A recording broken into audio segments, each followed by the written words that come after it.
في هذا المؤتمر وفي مناسبات أخرى قادمة إن شاء الله فرصة طيبة لتحقيق أهداف المؤتمر في معالجة القصور الذي تعاني منه المصرفية الإسلامية في أدواتها المعرفية والتأصيلية، وزيادة حضورها في المجلات العلمية المرموقة، واهتمامات المؤسسات الأكاديمية الكبرى في مجال المالية والاقتصاد، وأن يكون وجودهم بيننا أيضا فرصة طيبة لتعزيز سعي الجامعة لتحقيق مستوى متقدم من الأداء البحثي والتطويري ونشر ثقافة البحث والتطوير في المجتمع وتعميق علاقة التعاون القائمة بين الجامعة والجهات ذات الحضور العلمي المميز. وأخيرا أود أن أتقدم مرة أخرى بالشكر لصاحب المعالي الأخ الدكتور فهد بن عبد الله مبارك، وللجنة المنظمة برئاسة سعادة الدكتور سهل عبد الجواد، والجهات الداعمة للمناسبة، وللعلماء والباحثين والصناعيين المشاركين، ولكم جميعا. وأدعو الله سبحانه وتعالى أن يحفظ خادم الحرمين الشريفين الملك سلمان بن عبد العزيز وسمو ولي عهده الأمير محمد بن نايف بن عبد العزيز، وسمو ولي العهد الأمير محمد بن سلمان بن عبد العزيز، وأن يديم على بلادنا أمنها واستقرارها وعزها في ظل القيادة الحكيمة لحكومتنا الرشيدة. وأتمنى لكم مؤتمرا ممتعا ومفيدا، وأدعو الله سبحانه وتعالى أن يوفقنا لما يحب ويرضاه، إنه نعم المولى ونعم النصير. والسلام عليكم ورحمة الله وبركاته.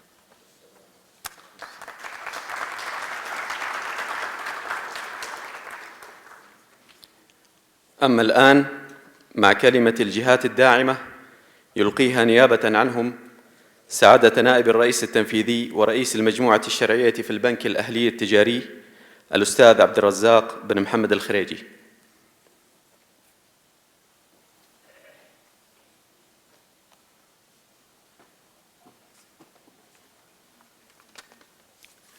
بسم الله الرحمن الرحيم. الحمد لله والصلاة والسلام على سيدنا محمد وعلى آله وصحبه وسلم. Your Excellency Dr. Fahad Al-Mubarak, Governor of Sama, Your Excellency Dr. Khalid Al-Sultan, Director of King Fahad University for Petroleum and Mineral, distinguished guests, Assalamu alaikum wa rahmatullahi wa barakatuh. As you are all aware, that Islamic finance industry has come a long way. During this period, the demand and thirst of Islamic product and service has grown substantially. It reached now around $1.8 trillion in assets at a compounded growth rate in the last 5 years of about 15%. However, as a new industry, there are several challenges. To overcome this, we have to create solutions that are not only meet the Sharia standard and rules, but also meet the risk legal criteria, are commercially efficient, and fulfill the need of our stakeholders. One of the main challenges is the regulatory framework. Regulators such as central banks, international regulatory standards such as Basel need to put in place a global appropriate rules and regulation to manage the unique nature of Islamic banks. In this context, I would like also to thank Sama for their support the banking industry, especially in the issuance of a regulatory consumer finance product, and also ensuring the right implementations of the fatwa. Thank you very much for Sama for doing that. On the legal and Sharia framework, Islamic banks is governed by Sharia law in addition to relevant rules and regulations of the respective sovereign jurisdictions. However, within the Sharia laws, there are different interpretations by scholars. Based on the different schools of thoughts, in order for the industry to grow, there is a need to harmonize the different opinion and to come up with a basic uniform Sharia framework that's suitable to the industry and its growth. Another challenge is on the risk side and the implementation aspect. One of the important issues is that of risk is the accounting and implementation aspect of Islamic finance. Internationally, banks are regulated generally follow a whole defined standards, like an example of the IFRS. Guidelines which suits the needs of conventional and financial industry. In the Islamic finance industry, IOFI, IFSB have made a good efforts in this direction. However, these are still a work in progress. Besides, guidelines are not officially recognized by the majority of the countries that are practicing Islamic banking. We believe that there should be a greater coordination between various standard-setting bodies to address the needs of the industry in this aspect. Human capital is one of the critical pillars of the industry in the development of human capital. The industry needs to develop the required human capital. We need to cover the gap between the conventional and the Islamic product, especially on the treasury and the capital market. The nature of these products are complex, and yet these are essential building blocks to address the issues of risk, revenue, and liquidity management. In conclusion, I would like to say that these challenges represent a great converging point and an opportunity for all of us to unite and work toward addressing these challenges. Thank you very much.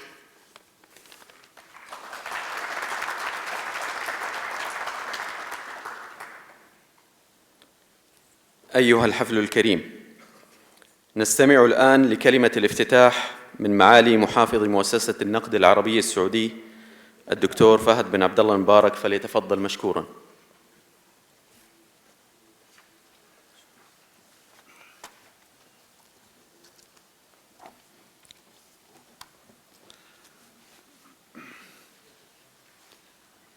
بسم الله الرحمن الرحيم، والصلاة والسلام على سيدنا ونبينا محمد وعلى آله وصحبه أجمعين. السلام عليكم ورحمة الله وبركاته. أود في البداية أن أشكر معالي مدير جامعة الملك فهد والبترول والمعادن معالي الدكتور خالد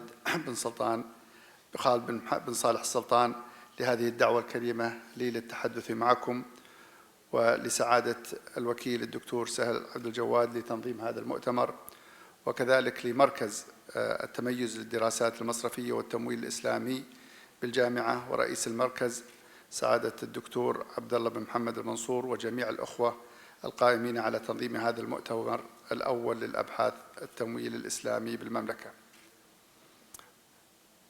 كما أود الإشادة بمبادرة الجامعة لعقد هذا المؤتمر المتميز الذي يجمع نخبة من المهنيين والمهتمين بالاقتصاد والعمل المصرفي الإسلامي من مختلف الدول من الجامعات والمنظمات الدولية، مما يسهم في إثراء المعرفة وتنمية الخبرات لتطوير خدمات التمويل والعمل المصرفي الإسلامي. أيها الأخوة والأخوات الكرام، لقد اكتسبت الصيرفة الإسلامية اهتماماً دولياً متنامياً منذ عدة عقود نظراً لنموها الكبير وصمودها أمام الأزمات المالية، إضافة إلى أن صيغ التمويل المتوافقة مع الشريعة الإسلامية تركز على مبدأ الاستثمار في الأصول الحقيقية والمشاركة في المخاطر. وقد ساهم نموذج التمويل الإسلامي على انتشار مبادئ التمويل المعتمد على الأصول الحقيقية وتبنيها في قمة دول مجموعة ال20 كخيار مثالي لتمويل مشاريع البنية التحتية في العديد من الدول العالم. وفي هذا السياق فقد بلغت أصول المنتجات المالية المتوافقة مع الشريعة ما يزيد عن نحو 2 تريليون دولار على المستوى الدولي، تقدم من خلال أكثر من 2000 مؤسسة مالية. وبلغت حصة دول مجموعة التعاون لدول الخليج العربي منها قرابة 37%، كما بلغ حجم قطاع الصكوك نحو 300 مليار دولار، تمثل حصة دول مجلس التعاون الثلث تقريباً.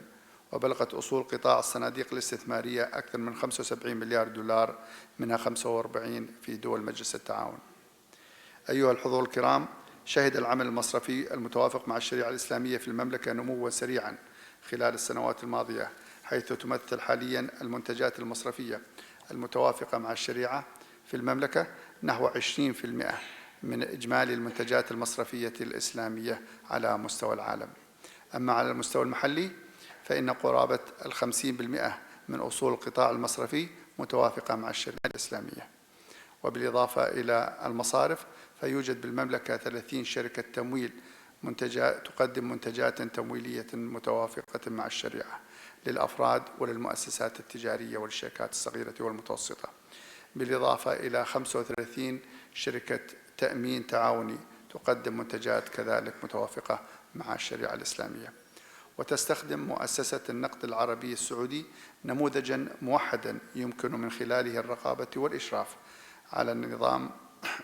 على العمل المصرفي بشقيه المتوافق مع الشريعة الإسلامية والتقليدي وفقاً لنظام الرقابة على المصارف التجارية، والذي بدوره يمكن جميع المصارف التجارية من تقديم الخدمات المصرفية والمنتجات التمويلية بكافة أنواعها لعملائها. ويتميز هذا النموذج الموحد في تطبيق المعايير المصرفية الدولية على كافة المصارف، والسماح لقوى العرض والطلب في السوق المحلية في تحديد نوعية وحجم المنتجات المالية وتشجيع المنافسة بين المصارف في تقديمها، كما يساعد على طرح المزيد من المنتجات التمويلية والمصرفية، ويوفر أساليب متقدمة من إدارة المخاطر التي يمارسها العمل المصرفي.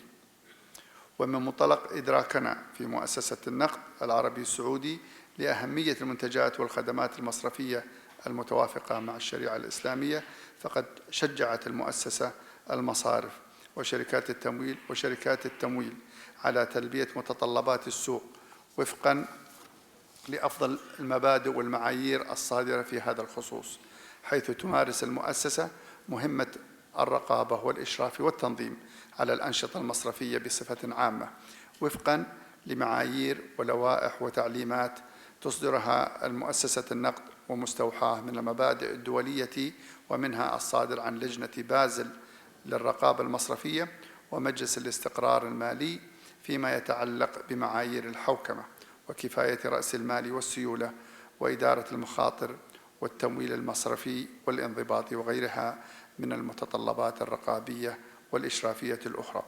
وقد كان لهذه الإجراءات دورا هاما في مواجهة الأزمات المالية العالمية المتعاقبة وتحقيق الاستقرار في النظام المصرفي بالمملكة. وفي هذا السياق فالمملكة تحظى ولله الحمد بحضور دولي فاعل في المحافل الدولية، لا سيما مجموعة ال20 وصندوق النقد الدولي والبنك الدولي ولجنة بازل للرقابة المصرفية ومجلس الاستقرار المالي وبنك التسويات الدولي، إذ تشارك المؤسسة في اجتماعاتها الدورية وفي لجانها المختلفة وفرق العمل التي تعمل على وضع المعايير الدولية. وهذا بدوره أعطى المملكة دورا مؤثرا في وضع المعايير وتشكيل الممارسات الدولية، والتأكيد على المنظمات بالأخذ بالاعتبار خصوصية العالم الإسلامي فيما يخص الصكوك والمنتجات المالية الإسلامية أثناء وضع المعايير المصرفية والتأمينية. كما تقوم المملكة بدور اللاعب الإقليمي المؤثر من خلال رئاستها للمجموعة الاستشارية الإقليمية للاستقرار المالي التي تؤدي دورا وظيفيا مهما في المنطقة لنقل جميع الممارسات والمعايير الدولية لشركائها في منطقة الشرق الأوسط. كما أن المؤسسة عضو فاعل في مجلس الخدمات المالية الإسلامية الذي بدأ أعماله في سنة 2003 في ماليزيا بهدف وضع معايير احترازية وفنية ومبادئ إرشادية من أجل تعزيز سلامة ومتانة كافة المنتجات والخدمات المالية الإسلامية بما فيها القطاع المصرفي وأسواق المال والتأمين التكافلي. وقد صدر عن هذا المجلس حتى الآن 17 معيار، منها ما هو عن التمويل الإسلامي وكفاية رأس المال وإدارة المخاطر لشركات التكافل واختبارات الضغط وبرامج الاستثمار الجماعي، إضافة إلى 6 مبادئ إرشادية شملت المعايير الكمية لإدارة مخاطر السيولة وتعزيز إدارتها. وتحث مؤسسة النقد كافة المؤسسات المالية التي تحت إشرافها من مصارف وشركات تأمين وشركات تمويل إلى متابعة ما يصدر عن هذا المجلس من معايير ومبادئ وملاحظات فنية والاسترشاد بها في أعمالها ومنتجاتها المصرفية والمالية المتوافقة مع الشريعة في ضوء المعايير المصرفية التي تصدرها المؤسسة. أيها الأخوة والأخوات الحضور، انتهجت مؤسسة النقد منذ نشأتها أسلوب التحفظ والحصافة في الإشراف على الجهات التابعة لها من خلال تطبيق أفضل مبادئ ومعايير الإشراف المصرفي الفاعل، مما ساعد على بناء قطاع مالي قوي يتفاعل بشكل ديناميكي وحيوي مع التطورات الاقتصادية والمحلية والإقليمية والدولية. ويجدر التنويه أن القطاع المالي بالمملكة يضم مجموعة واسعة من المؤسسات المالية، ابتداء من مؤسسة النقد وهيئة سوق المال والمصارف التجارية وشركات التأمين والتمويل والسوق المالية تداول، وكذلك شركات الاستثمار، بالإضافة إلى الصناديق الحكومية المتخصصة. ويعد القطاع المصرفي والمالي سنداً قوياً للنمو والاستقرار الاقتصادي من خلال ما يقدمه من تسهيلات تمويلية ملائمة وخدمات مالية ومصرفية حديثة لمختلف قطاعات الاقتصاد وشرائح المجتمع من أفراد وشركات، كما توجد علاقة تبادلية وتأثير مزدوج بينه وبين القطاعات الاقتصادية الأخرى. ولذا تعد متانة وتطوير هذا القطاع بمثابة حجر الأساس للتنمية المستدامة والتخصيص الأمثل للموارد والاقتصادية الوطنية. ومن هنا برزت أهمية التطوير المستمر له مهنياً وإدارياً وتنظيمياً ومالياً لكي يواكب تطلعات العصر واحتياجات الاقتصاد، ويكون قادراً بجدارة عالية على المنافسة محلياً وإقليمياً وعالمياً. كما أن استقرار هذا القطاع يعتبر ركيزة للاستقرار المالي وجذب الاستثمارات المحلية والأجنبية وتنمية المدخرات والمحافظة على أموال العاملين من مواطنين ومقيمين محلياً، وهذا سينعكس إن شاء الله على الأداء الأفضل للاقتصاد بشكل عام. كما أن من أهم مقومات أي اقتصاد هو تنمية سلوك الادخار، وتعتبر المنتجات الاستثمارية المتوافقة مع الشريعة السمحاء فرصة كبيرة لجذب وتنمية الادخار في المجتمع الإسلامي، حيث يوفر عائداً مناسباً يتوافق مع مستوى المخاطر. أيها الحضور الكرام، تهدف السياسة النقدية بالمملكة إلى المحافظة على استقرار العملة الوطنية وتوفير قطاع مصرفي قوي ومتين وتعزيز الاستقرار النقدي والمالي الذي يدعم النمو الاقتصادي الوطني. وبالاستعراض التاريخي نجد أن الاقتصاد الوطني حظى باستقرار كبير في الأسعار المحلية واستقرار سعر صرف الريال مع نمو واضح للقطاع المصرفي والمالي. ونجد أن السياسة النقدية للمملكة وقوة المصارف التجارية المحلية قد ساهمت بشكل إيجابي واضح في استقرار النمو الاقتصادي وجذب الاستثمارات المحلية والأجنبية وتخفيف الآثار السلبية لتقلبات الدورات الاقتصادية والأزمات المالية الدولية. وهنا أود أن أؤكد على استمرار مؤسسة النقد في إدارتها للسياسة النقدية لتحقيق أهداف استقرار قيمة الريال وسعر صرفه عند 3.75 ريال للدولار، وبما يعزز الاستقرار المالي والنقدي مستخدمة كافة الأدوات والموارد المتاحة لها.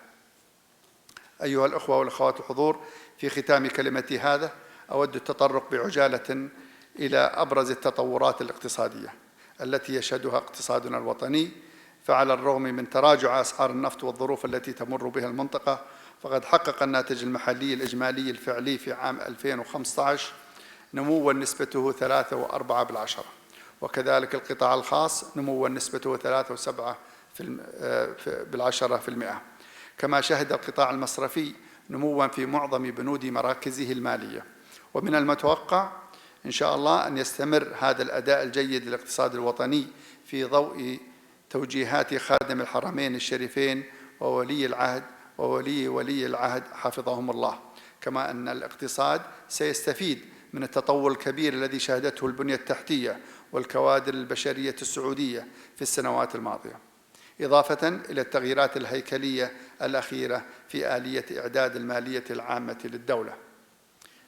وإننا نتطلع إلى برنامج التحول الوطني المرتقب الذي من المتوقع إن شاء الله أن يسهم في تحقيق التنمية الاقتصادية والاجتماعية المتوازنة والمستدامة في المملكة، لتحقيق نقلة نوعية في الاقتصاد إلى مجال أوسع من التنوع في القاعدة الإنتاجية وموارد الدولة والاستفادة المثلى من الموارد المتاحة. أيها الحضور الكرام، أود قبل أن أختم أن أشيد بما احتواه مشروع جدول أعمال هذا المؤتمر من موضوعات وأوراق عمل وبحوث علمية مهمة تخدم تطور المصرفية والمالية الإسلامية، والتي سوف يقدمها نخبة من الخبراء في هذا المجال من جامعات ومنظمات عالمية مرموقة. وأتطلع لنتائج وتوصيات هذا المؤتمر التي أنا واثق بإذن الله أنه سيخرج بتصورات غير تقليدية وتوصيات حول المصرفية الإسلامية.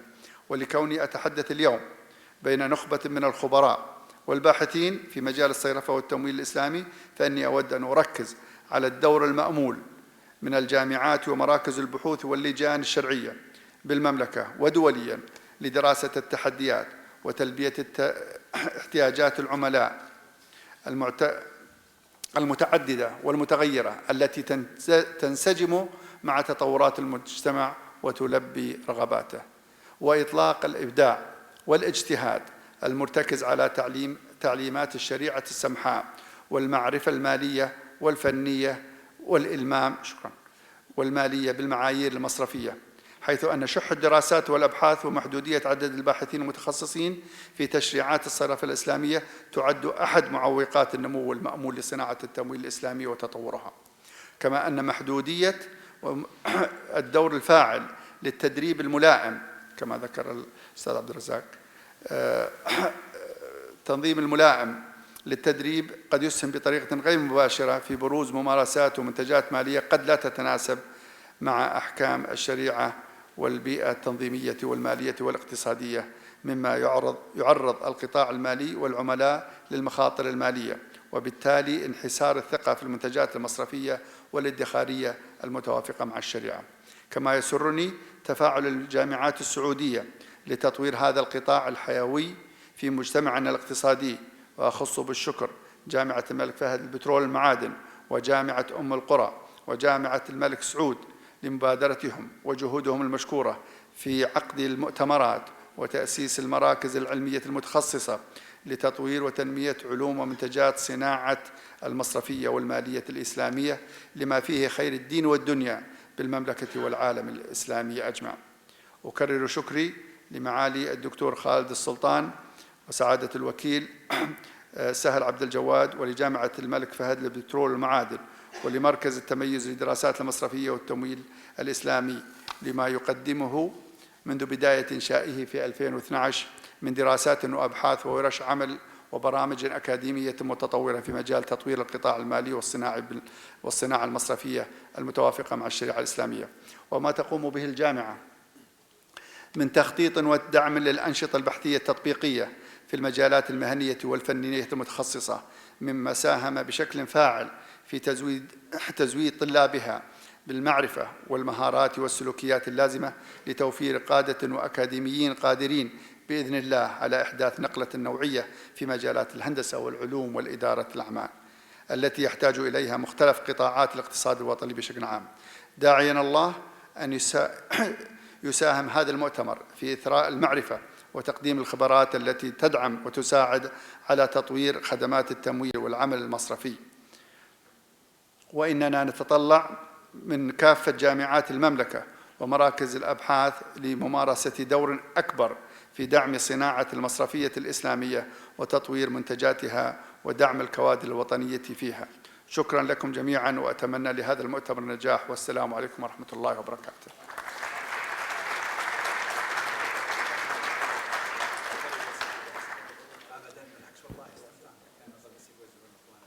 شكر الله لكم هذه الكلمة الكريمة، ونرجو أن يتفضل معاليكم ومعالي مدير الجامعة إلى مقدمة القاعة لتكريم الجهات الداعمة للمؤتمر. أقول صارت كينوت سبيتش احنا ندور الله يسلمك.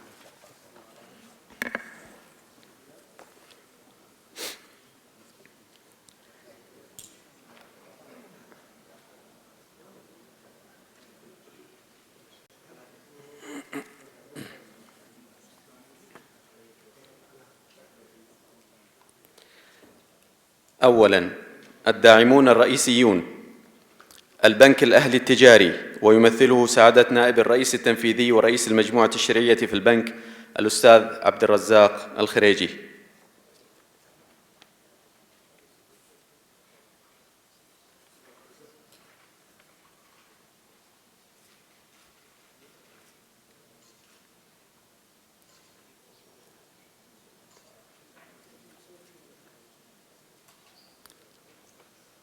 ساب، ويمثله سعادة مدير المصرفية الإسلامية في البنك الأستاذ خالد العقيل.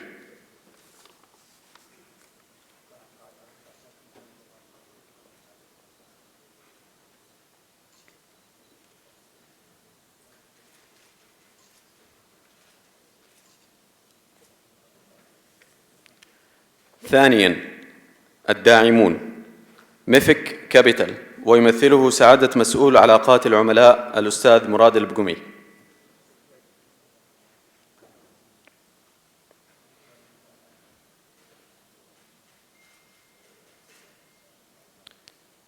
سيدكو كابيتال، ويستلم عنهم سعادة الدكتور عبد الله المنصور.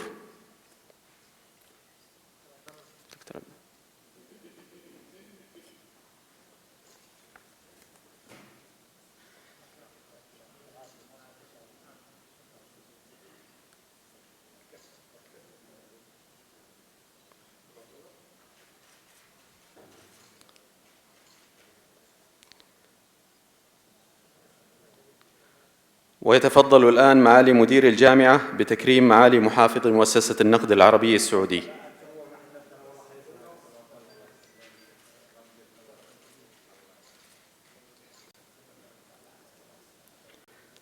وختاماً، نسأل الله التوفيق والسداد للجميع، شاكرين لكم حضوركم الكريم. كما نرجو من المشاركين في المؤتمر البقاء لمتابعة الجلسات بعد قليل. والسلام عليكم ورحمة الله وبركاته.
two papers. The first paper is presented by Martin Keynes from the World Bank, and it's Moral Incentives, Experimental Evidence from Repayment of an Islamic Credit Card. The discussant will be Ben Asti from Harvard University. So please, Mr. Martin. Okay. So the way it will go, we're going to have 25 minutes presentation and around 12 minutes discussion and then 5 minutes for Q&A. That works fine? Okay. Can you go to view? View, okay. Full screen mode? Down. Okay, good, okay. Switch on the microphone. It's not working?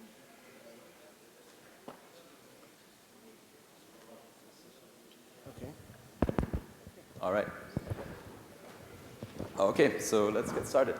All right, so first of all, thank you very much for having us on the program. It's a great pleasure to be here and to get a chance to present this paper here in Saudi Arabia. This is joint work with Leo Burstein and Stefano Fiorin from UCLA and Daniel Gottlieb from Washington University. What we do in this paper is we look at the ability of moral appeals, messages with moral suasion content, to affect an important financial decision, and that is the decision to repay your debt. And we do that, to do that, we use as our testing ground a field experiment that we conducted with the universe of late-paying customers of the largest Islamic credit card in Indonesia, which, because Indonesia is a large country, is also one of the largest Islamic credit cards in the world. Let me begin by talking a little bit about the bigger picture economic question that we're trying to get at with this paper. So the ability to collect debts and to enforce debt contracts is clearly one of the main pillars of any financial system. And as financial economists, when we think about issues of debt and debt repayment, we usually do so through the lens of screening, monitoring, and reputational incentives. Now, by contrast, economists have paid much less attention to the role of morality in establishing a norm of debt repayment. And that is somewhat surprising because throughout history, from ancient times until contemporary debates, issues of debt and debt repayment have always been very closely intertwined with notions of morality and moral obligations. So going back in time, the texts of most world religions, including Islam, of course, actually include some very strong statements about the morality of repaying your debt and the moral obligations that come with a debt contract. If you look to ancient philosophy, in Book 1 of Plato's Republic, Aristotle defines justice, and he defines justice by saying, a just man is someone who speaks the truth and repays his debts. So basically, if you're not repaying your debts, that's morally, Aristotle thinks that's morally as bad as being a straight-up liar. These issues also come up with sovereign debt. So Montesquieu and other philosophers have written extensively about the role of morality in sovereign debt. And of course, all of these issues keep coming up in contemporary debates. So think, for example, about the Germans complaining about the immorality of the Greeks running up a huge government debt and then defaulting on it and sticking it to the European taxpayer. Or think about discussions in the United States about whether there are ever, so people have been debating, whether there are ever circumstances that make it morally defensible to default, for example, on a student loan or on a mortgage in times of economic crisis or in case of unemployment. Now, these are, of course, all normative arguments, but there's also some evidence to suggest that moral considerations affect people's actual debt repayment behavior. A nice example, again, comes from the financial crisis, where a lot of households who were underwater on their mortgage did not default on their mortgage, even though it would have been in their best interest to do so. And when you then go and ask these people, well, why didn't you default on your mortgage? Like, don't you understand that it would have been economically beneficial for you? A lot of times you get the response that people have actually moral apprehensions to do so because they feel that by signing this contract, they also entered into sort of a moral contract and that it would be unethical to default for them. So this is basically the bigger picture question that we try to get at in this paper, to what we want to understand, to what extent do moral considerations affect people's debt repayment behavior. And so what we do in this paper is we use a field experiment to study the moral aspects of debt repayment decisions. And we do that in the context of repayments, an experiment on repayments of an Islamic credit card in Indonesia. More specifically, what we do is we set up a natural field experiment with a universe of late-paying customers of the largest Islamic credit card in Indonesia. And the basic idea of the experiment is quite simple. So these are all people who have failed to make their required monthly payment on their credit card. And we send them SMS messages, text message reminders on their cell phone, which are either just simple reminders or reminders that contain a moral appeal, that contain a quote from an Islamic religious text, that remind people of the moral consequences of not repaying your debt, what Islam has to say about the moral implications of not repaying your debt. And then we compare to what extent that affects people's repayment behavior. The setting in which we do this has some nice features that helps us really get at the impact of these moral appeals. The first nice feature is that the setting gives us a chance to look at an important decision that involves high financial stakes. The second nice feature is that this is a setting, so doing this with an Islamic credit card gives us a setting in which receiving messages with moral appeals from your bank is actually not unnatural. In fact, as I'm going to show you, this particular religious quote that we're going to use in these messages had been used by this Islamic bank previously to collect in debt collection calls to customers that had defaulted on their debt. So it's a setting in which receiving these messages is natural. And then the third nice feature is that we're going to do this entire experiment using text messages. And so what's nice about that is that both the channel through which we deliver this moral appeal to the customer, as well as the decision that the customer can take in response to this moral appeal, namely to repay or not repay their debt, is fully private. What does that buy us? That makes sure that the response that we're going to see is really the response to the moral appeal, and that it's not confounded by peer pressure, the desire to signal, or by social norms, which are usually factors that are very often confounded with the response to moral appeals. So the intervention that we set up is quite simple.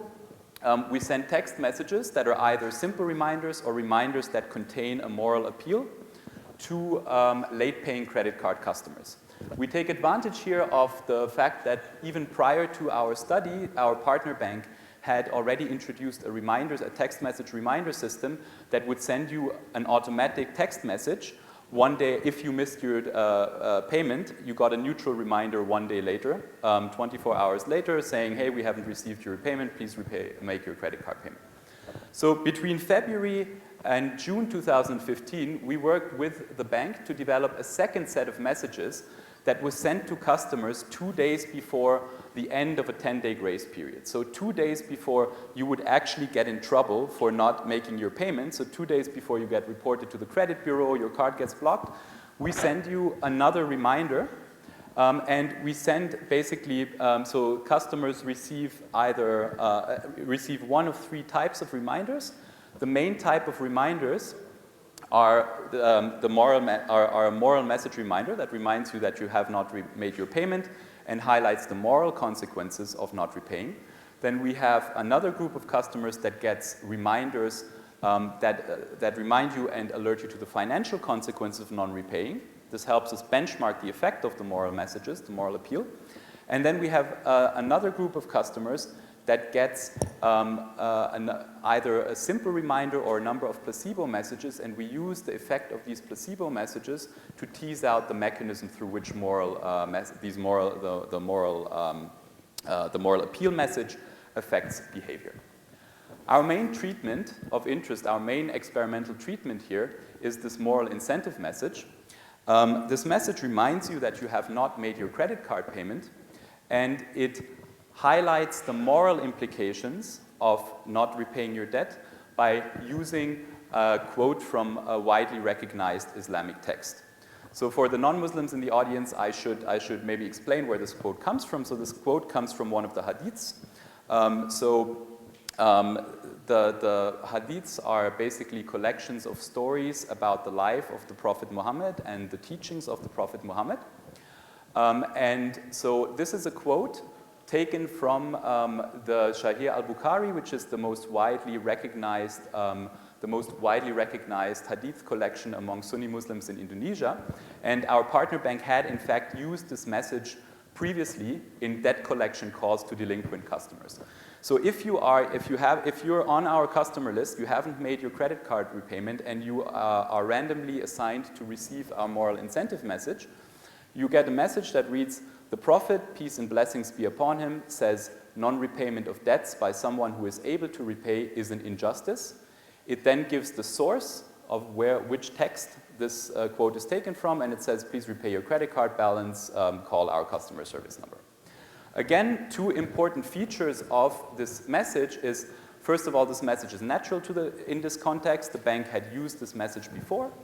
And second, both the message and the decision that you can take in response to this message, namely to repay or not repay your debt, are fully private. So we don't have to be worried that the response is confounded by peer pressure, peer effect signaling, and so on. So let me give you a quick summary of the main results in case I don't have time to walk you through all of the results in full detail. So let me just give you the highlights. So of course, we're first interested in, whether we're in the question of whether receiving this moral appeal makes it more likely that you repay your debt. We find that this is the case. In fact, the effect is very strong. So compared to a control group, the moral message raised the share of customers meeting their minimum repayment by approximately 20%, up from 34% to 41% repayment in the late paying customer group. You could then be worried that, okay, maybe this is just a reminder effect. Maybe this has nothing to do with the moral incentive. Maybe this is just because we reminded you that you haven't repaid yet. So to rule that out, we sent to another group of customers, instead of the moral appeal, we sent them a simple reminder. That simple reminder has no effect. We then also want to make sure that this effect is not just driven by priming people on religion, because we know from other studies that when you mention a religion in experimental settings, people start behaving differently, they behave more pro-social. So we sent another group of customers, instead of the moral message, we sent them a message that had a quote from the Prophet, from the same text, but a quote that was not related to debt or debt repayment. And we find that this also had no effect. So we can be really sure that this effect really comes from the moral message. We then, given that this is a big effect, and note that this is a big effect, considering especially that this message comes from a clearly financially interested party. This is your bank telling you to repay your debt, citing a religious text. So given that, it's an especially large effect that we find here. So we want to know, okay, so how does that effect? How large is this effect in economic terms? In other words, how much of a financial incentive would we have to give you to achieve the same improvement in repayment behavior that we get from this moral message? And so to do that, instead of the moral message, we send one group of customers a text that says, look, you're late making your payment, but if you repay within the next 2 days, within the deadline, you can get a 50% discount on your next month's minimum payment. This is a significant amount of money. This is 5% of your balance. And we find that this direct discount, the very large direct discount, increased repayment by only 7%. So the effect of the moral message is almost 3 times as large as that of a very significant direct financial incentive. Then we thought, okay, so we are making you aware that you're basically committing a sin. And if you think that you might not go to heaven because you're committing a sin, that's a very long-term incentive or disincentive, right? So we thought maybe the right benchmark to compare this to is a financial incentive or a material incentive that also has a long time horizon. So we sent one group of customers, instead of the moral incentive message, we sent them a message that told them, look, by the way, if you don't make your payment in time, you will be reported to the credit registry, to the Indonesian credit registry, and you will be in trouble, you will have a hard time getting credit from any bank in the future.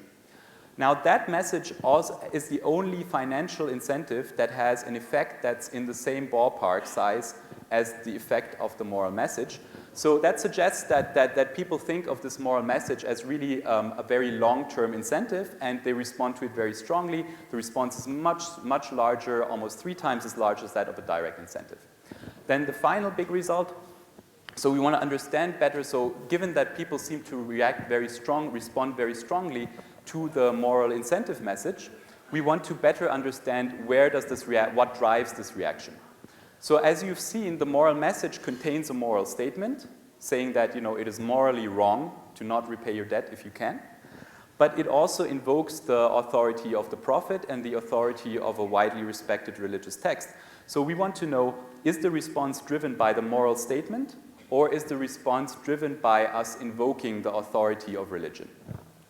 So to find that out, we sent instead of the main moral message, we sent customers, some other groups of customers, different versions of the moral message. And in these alternative versions, we basically take out step by step the religious elements. So we take out the prophet, we take out the source of the text, and we replace the word for injustice, might have, in Bahasa Indonesia, might have a religious connotation. So we replace that word for injustice with a colloquial term for injustice, so that really you're only left with a moral statement that has no connection to religion.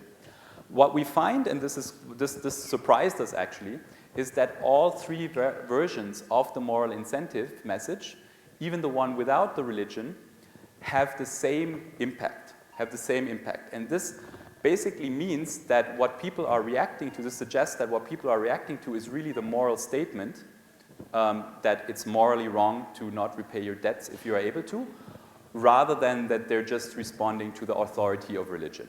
Okay? All right, now that I've given away the highlights, let me go into the details a little bit. Let me show you just quickly how we set up this experiment and show you some extensions on the results. So we set up this experiment in a way that integrated the experiment into the credit card repayment cycle, into the monthly credit card repayment cycle in 4 monthly waves. Our sample for the experiment is a universe of 11,000 people that were ever more than 1 week late on their minimum payment between February and June 2015. Each month, we got the list of these people who had not made their payment, and then we randomly assigned them to receive one of our text messages. This is what this looks like in the timeline. This is the timeline for the credit card billing cycle. So everyone receives their credit card bill on the 18th day of the month. Until the 18th, you can run up your balances. You're supposed to make a payment equal to 10% of your balance on the 8th day of the following month. If you don't make that payment, within the next 24 hours, you get a simple reminder message. That's not part of our experiment. That's just a simple reminder. And then nothing really happens because there's a 10-day grace period. And only on the 18th day of the month, at the end of this 10-day grace period, if you still have not made a payment, you get in trouble, you get reported to the credit bureau, and so on. So our intervention comes in 2 days before this final deadline. On the 16th day of the month, this is when we send people a message, either a simple reminder or a moral appeal, or our reminders reminding them of the financial consequences of non-repayment. This is what the message looks like on my cell phone. In the interest of time, I'm not going to walk you through all of the messages, just broadly, let me tell you what types of messages we had. So we had the control, we had the moral incentive, then we had 2 different versions of the moral incentive. We have placebos that are simple reminders. We have 2 financial incentive messages to benchmark the effect against that of the moral message against financial incentives. All right, so let me, in the couple of minutes that I have remaining, let me walk you through the main results in a little more detail and tell you about some extensions. So here is the main effect that we're interested in a picture. In the control group, you see repayment is 34%. Receiving the moral incentive message increases that to 41%, so almost a 20% increase. We then want to make sure that this effect is not just driven by a simple reminder, so, or by priming on religion. So here you see the result of what happens if you get, instead of the moral message, you get a neutral reminder, nothing happens. or almost nothing happens. This is the effect if you get a religious placebo message, so a message that contains a quote from the same religious text, but one that is not related to debt repayment. Also nothing happens. So this makes sure that what we're seeing here is really the effect of the moral incentive and not just the reminder effect and not just the effect of priming on religion. So what drives the moral appeal, as I've noted, the moral message contains several elements. So it has a moral appeal, but it also references the prophet, it references a widely recognized religious text, and it has a word for injustice that might sort of have a religious connotation. So we removed, to test what is really driving this effect, we removed step by step the religious elements from the message so that you're only left with a statement that it's morally wrong to not pay your debts. Here are the results. As you can see, all of the three versions of this moral message had the same impact on repayment as the main treatment, suggesting that it's really the moral message, suggesting that it is really the moral message that is driving the response and not just our invoking the authority of religion. We then benchmark the moral effect against financial incentives, as I've already highlighted. The effect is nearly 3 times as large as the effect of giving you a direct, very strong direct financial incentive. And the effect is about in the same ballpark compared to when we compare the effect to a group that received the message alerting them about the credit registry. Now, so let me talk about a couple of extensions and a couple of other outcomes other than repayment.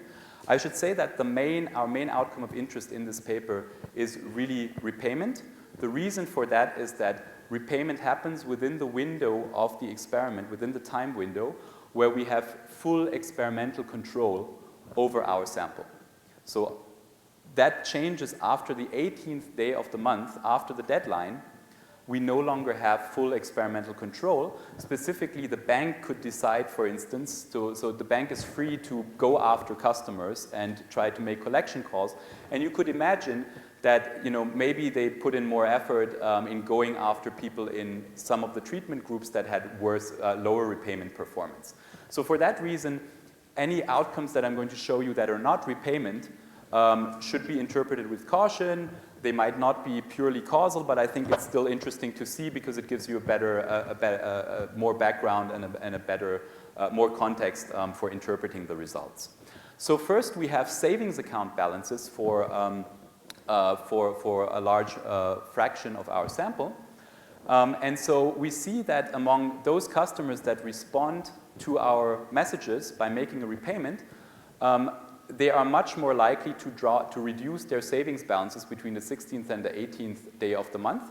So 22% of the people who respond to our moral message reduce their savings balance between the 16th and the 18th compared to only 8% in the control group. And this is reassuring because it suggests that people are doing what they should do. They're taking, if they have a savings balance, they're taking that money and they're paying down expensive credit card debt. So that suggests that this is that this intervention is actually welfare improving from the perspective of the customer. Another interesting result is when we look at the intensive, when we compare the extensive to the intensive margin of repayment.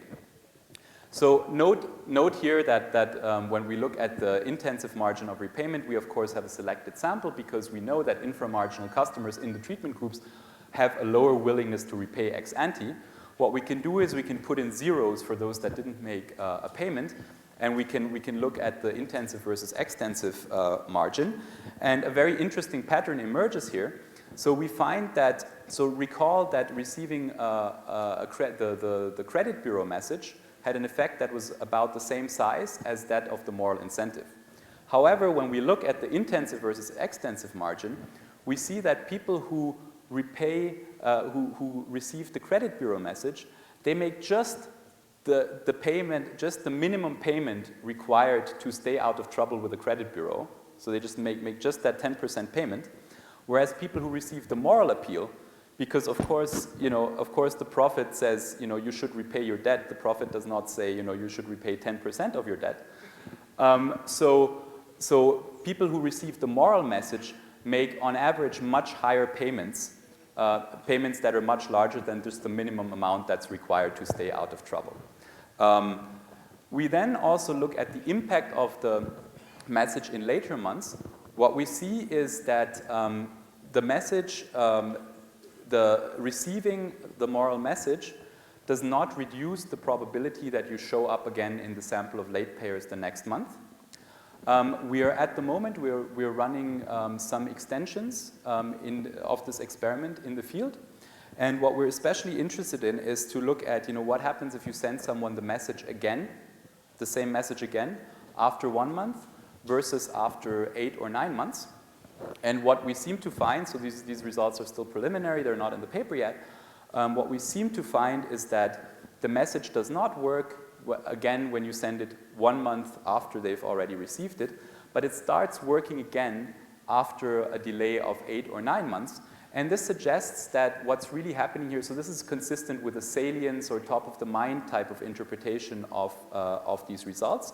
So what seems to happen is that by sending you the moral message, what we do is we bring the moral aspect of this debt repayment decision to the top of your mind, where it might not be.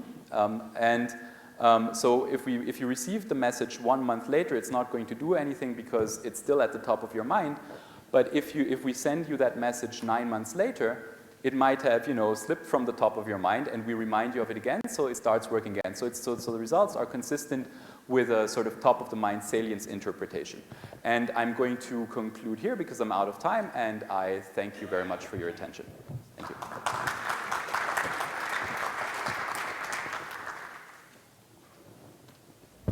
Thank you very much. I'd like to invite Benasti for discussing the paper, please. Do you need a You would like to speak here, or you would like the portable mic? Okay. Are the slides all set to go?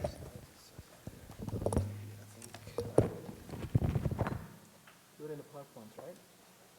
The what? Yeah.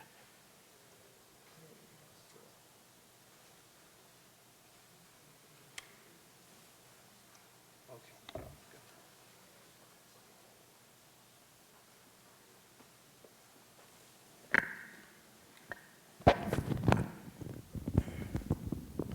Thank you very much. So I'm going to start here with a strong recommendation to read this paper. I think Martin gave you a taste of it, but it is a very interesting paper.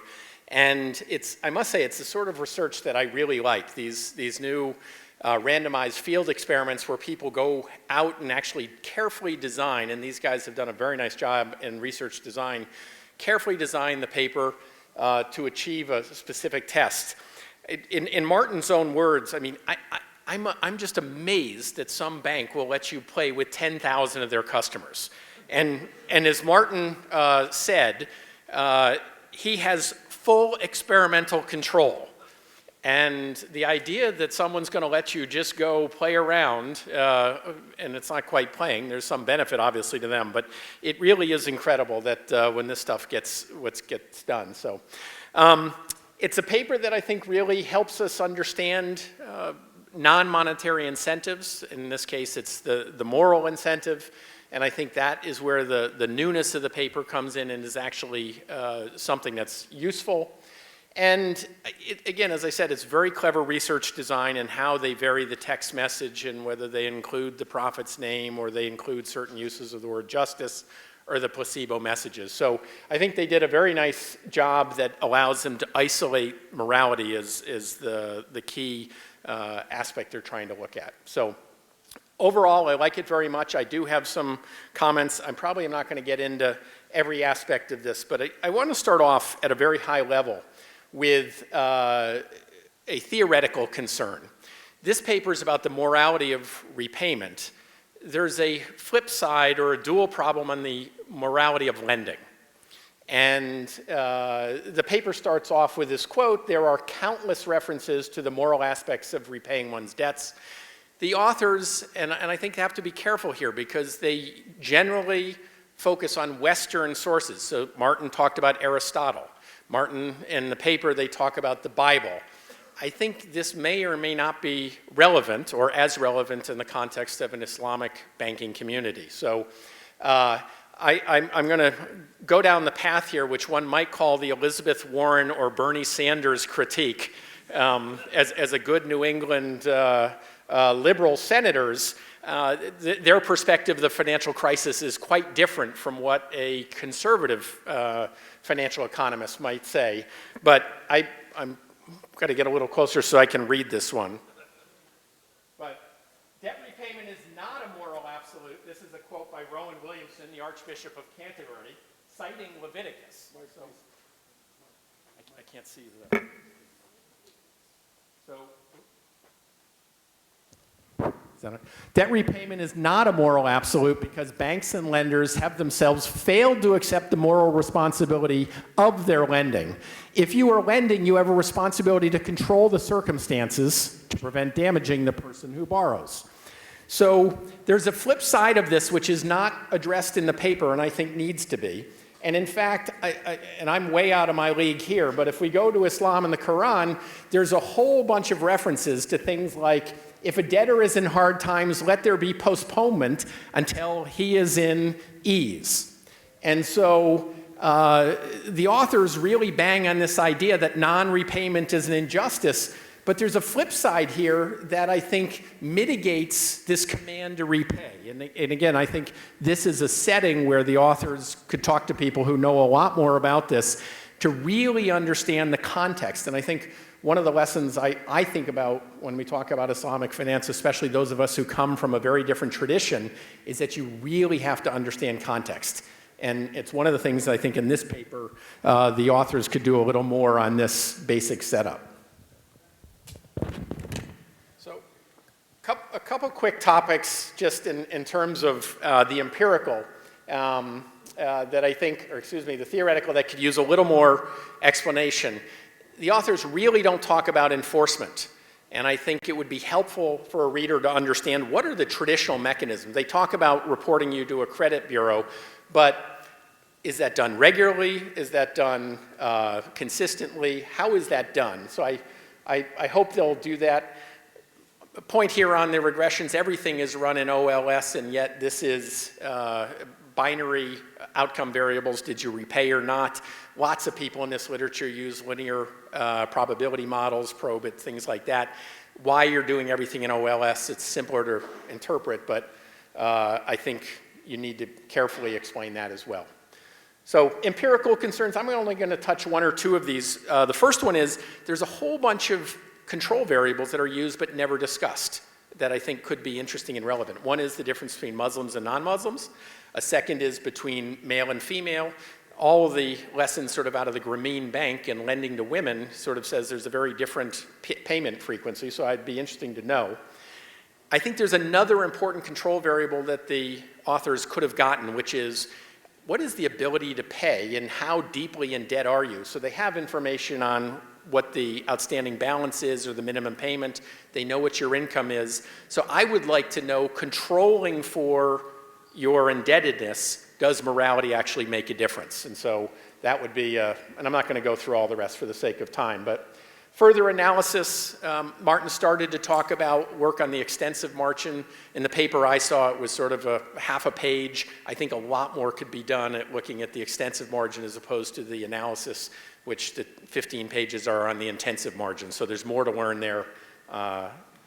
And the ex post analysis, he said they're doing more there. So I'm going to skip to my last critique, which is I think the paper also overclaims a bit. So one of the lessons here, and I'll go so I can read it again, is that the statement, we show that moral appeals work.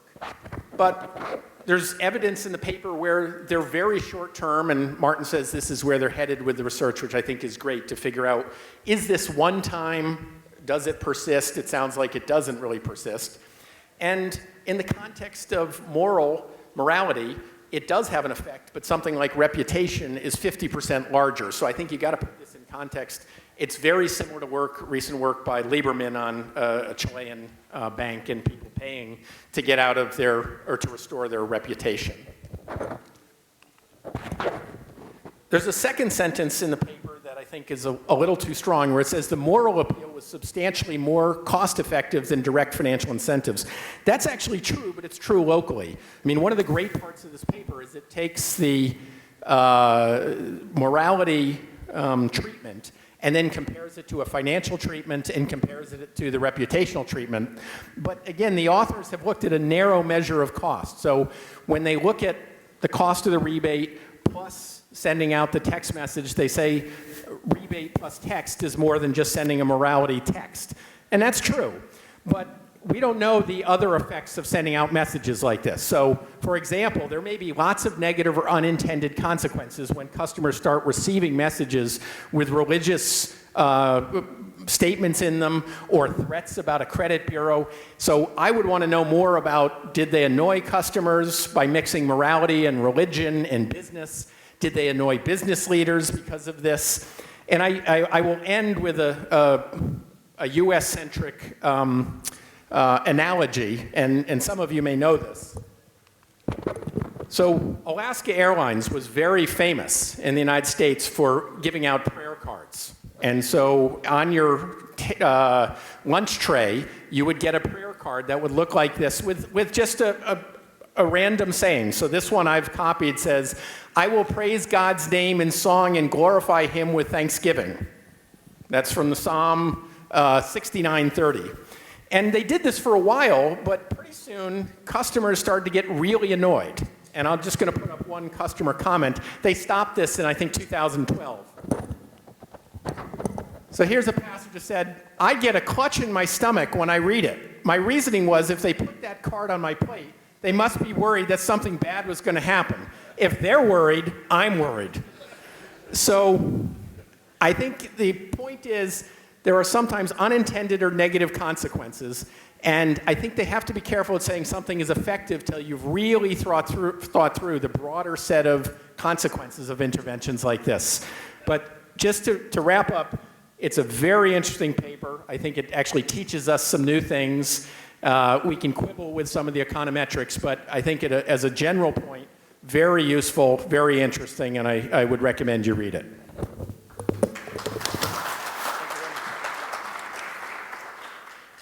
Okay, thank you very much. I'll open the floor for questions. I would like to invite, where's Martins? Okay. Do you have a mic with you? Or probably you can stand up here. Yeah. Okay.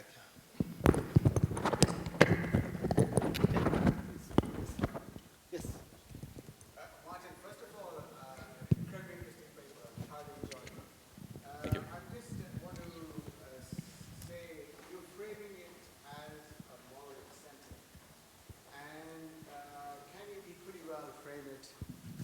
can you equally well frame it as a fear of punishment? So if you look at the 29% step up that you got with the immediate financial punishment that you would have in terms of reporting to the credit bureaus, Yes. and you got 20% with the fear of divine punishment, if you like, if you don't follow what the Prophet says. Now, it's interesting that you found the same result with respect to not invoking the Prophet, but just saying that. So, in some sense, whether you can say it's divine punishment, irrespective of who your God is, or who, even if you have no God, you may have fear of divine punishment. Yeah. How do you distinguish between the punishment and the incentive hypothesis? Yeah, I think that's a very good point, and let me also thank Ben for a very useful discussion. So so we try to not go too much into the details of like where your response to morality comes from, other than just separating between do we have a reference to religion or not, because that very quickly gets you into deep waters. Like that very quickly gets you into the question of how does morality work at all? What if someone has no religion? Can they have morality? Why do they respond to a moral statement? Do they fear punishment? And so on and so forth. So I think what I would say to your question is that one way in which I think we're a little bit hedged against that is that the message doesn't specifically spell out a punishment. It just says, you know, it's not just. It's an injustice. And it doesn't say, you know, like, for that you will go to hell, or, you know, you will, you know, incur bad luck on you and your family, or something like that. So we're quite confident that it's not direct fear of punishment in the moral message, because we also made sure to select a message that doesn't spell out what the punishment is, and it still works when we remove the religious aspect. Let me just also respond to some of Ben's points. So these are very good points, so especially on the heterogeneity, where we're doing more with ability, you know, is what we're seeing really like ability versus willingness to repay. So we have we're getting the repayment history, so we can basically, you know, like split the sample between people who are in dire financial states and couldn't repay even if they wanted to. We're also on these negative consequences, so we actually see that people who receive one of our messages and respond, they use their credit card less. So the point of the paper is really to test this, the effectiveness of moral appeals versus financial incentives, and not so much to do a sort of cost-benefit calculation from the point of the bank. But we could do that because we also see, you know, like, how does it affect, you know, people's propensity to use their card. Okay, we have room for 2 questions.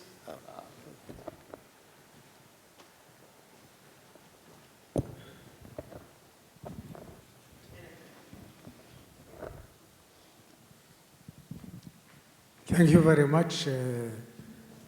I would say it sounds very interesting, and I'm sorry I didn't read it, but I promise I will read it. I would say very nice try. Thank you very much. From the result, I think it seems it's not conclusive that religion is a unique factor in the payment of the credit card. And I would have liked, just for the purpose of trying to be neutral, to have the title of the paper, What Makes People Pay?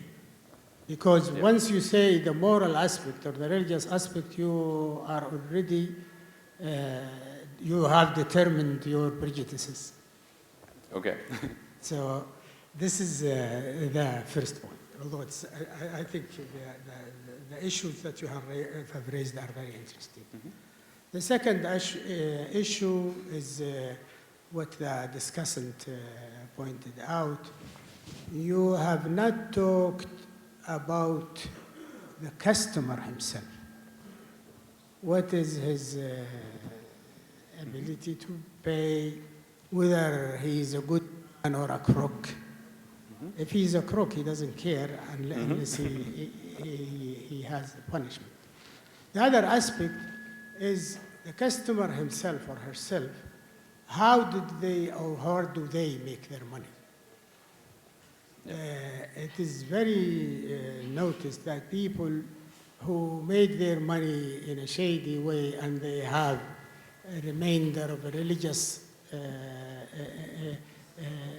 leniency, they would be more generous and more lenient toward religion in order to compensate for their sins, so to speak. Mm-hmm. So I think there are so many factors you have not included. But to be safe, be neutral and say what makes people pay their credit. Thank you very much. Okay, absolutely. I'll take one last question, please. Yes. Hi, Martin. So what you are finding, documenting, is basically the content of the messages really doesn't matter in terms of religious content, or it's really the moral, you know. It's the moral content. Right. But then, you know, your sample is coming from the you know, religious, you know, the bank, and all of these credit card holders are so on and so are religious. So the definition of religious is also based on hadith is, you know, it's a good moral. So Islam is on good morals. So therefore, you know, regardless of whether you took the religious part of the, you know, Prophet's name or other parts, you know, from the text message, so still people who are in good morals and they are believers, and they are going to respond the same way. So the best way, you should have a control group of people who are basically secular. Yes. And then you might control and see, if those messages are going to have an impact. Okay. So otherwise, it's just going to be so biased. Yes. So these points are both very well taken. I think both of these points that were raised relate very much to heterogeneity in the sample, to understanding more how different customers with different characteristics respond to this message. And we are going to do more on that, and we have the data to do this. So along the lines of what you raised, is this someone, like, what do we know about the morality of the customer? So this is, I think, also relates to the willingness versus ability to repay. Is this someone who would be willing to, who would respond to a moral appeal, but they just cannot? Like, they're a good person, they want to repay, but they just don't have the financial means. So that we can tease out by comparing, by splitting the sample along people's repayment history. Then the second point is, so you could be concerned that this is an Islamic bank. So maybe even when you don't explicitly explicitly mention religion, maybe these people are generally more responsive to moral appeals, right? That's the concern. Now, what I can say to that is that the bank we're working with actually caters to a very middle-of-the-road segment of customers. So it's not the case that this is a bank for like very, very religious people. It's a nationwide bank. So we're relatively confident that the people in our sample are pretty close to your average Indonesian customer. What we can also do is, interestingly, in our sample we have about 15% people who are non-Muslims. We have the religion of the people in our sample. And so there are some Chinese businessmen, for example, who like this card very much because it's an Islamic credit card, so it's not allowed to charge overdraft fees. So the Chinese businessmen have figured that out, so they all sign up for these Islamic credit cards. And so we can basically look at the response, what is the response, how does the response differ for Muslims and for non-Muslims? Another split that we can do and that we have done is we can compare the response among people living in rural areas, which tend to be more religious and more conservative, versus people who live in cities, which tend to be more secular and less religious. And we find that the effects basically go through in both. Right. Okay. Okay.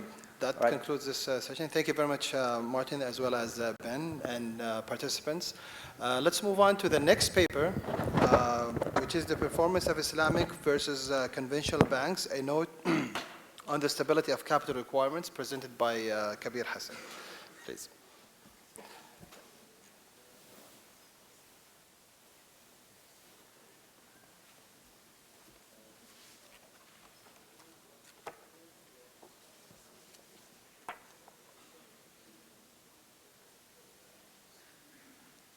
Is it working?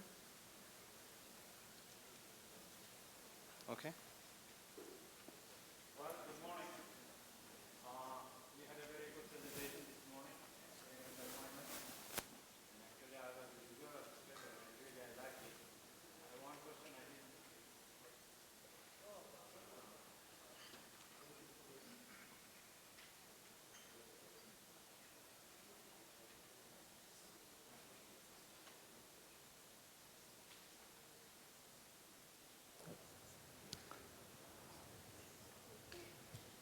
Actually, I wanted to ask a question. I'll just ask the question before I make my presentation. My question was, we are basically dealing with here religious morality and secular morality. Apparently in your paper you have shown this secular morality prevails.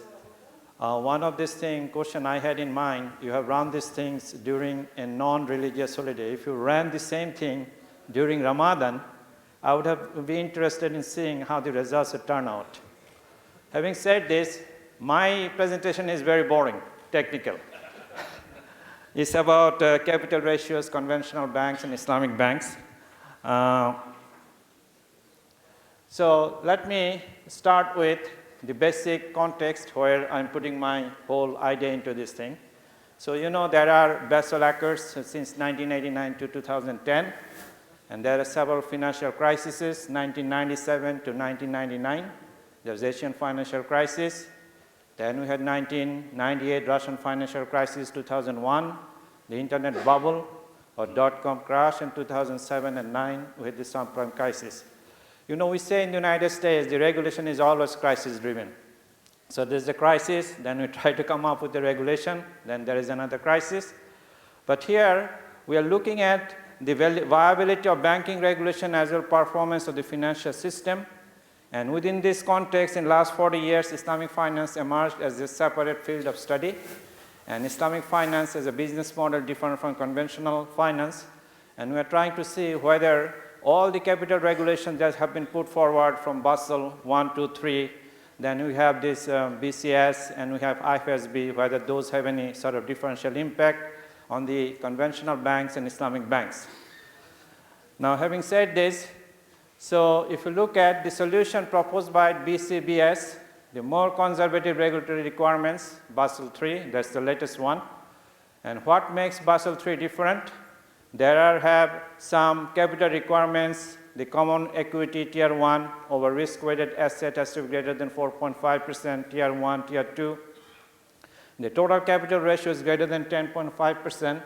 Tier 1 has to be 6%, but there they have to bring the other materials to that related with the liquidity aspect of this capital requirement.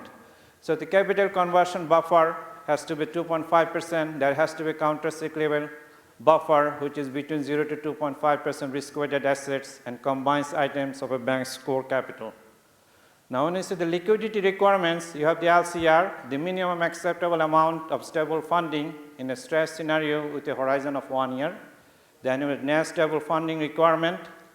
So leverage requirement is capital measure, tier 1 or common equity exposure or total asset.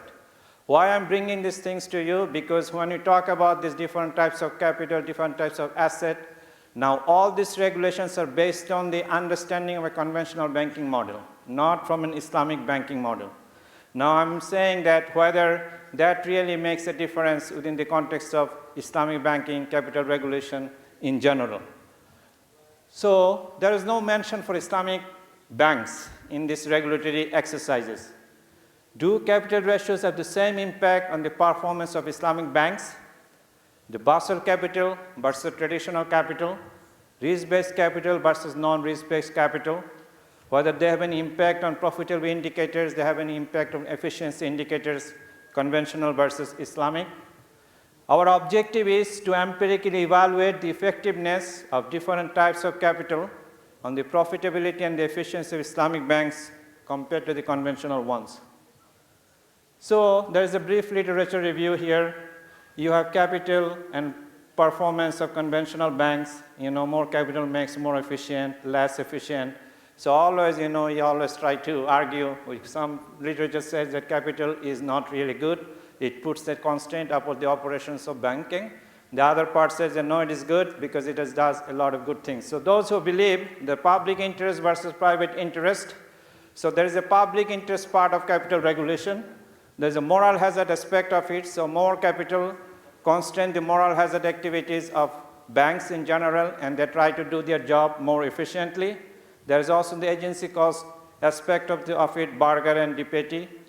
Now the Islamic banks, BCBS versus IFSB, by the IFSB stands for International Islamic Financial Services Board. It is a very corollary to BCBS. They have headquartered in Kuala Lumpur. They are trying to do the very similar thing for Islamic banking industry. You know, different types of capital requirement, risk management operatives and guidelines they are trying to provide to help grow the Islamic finance industry. Now the capital and performance in Islamic banks are the same thing. So this is where you start. We have three hypotheses. Increased capital ratios are positively associated with profitability and efficiency of conventional banks. Same thing true for Islamic banks. And the third one, where you try to differentiate between these two or differential impact of capital requirement of conventional Islamic banks is the third one. Increased capital ratios have a more pronounced effect on the profitability and the efficiency of conventional banks compared to Islamic banks. Now we start with this. Of course, we need some data. We have a sample. of 656 banks. It comes from BankScope, annual reports of banks, central banks, IFSB website. Some of it came from electronic data sources. Some of it came from hand collection. So we have 33 countries. We have a period from 1999 to 2013. We have run all sorts of techniques, OLS, truncated regression. Now, in order to be in the sample, banks need to have at least 3 consecutive observations. We remove countries that have less than 4 banks. All variables are winsorized at 1% and 99% percentile. This is something we do as an econometric exercise. Now, we have banks from GCC and MENA. We have Southeast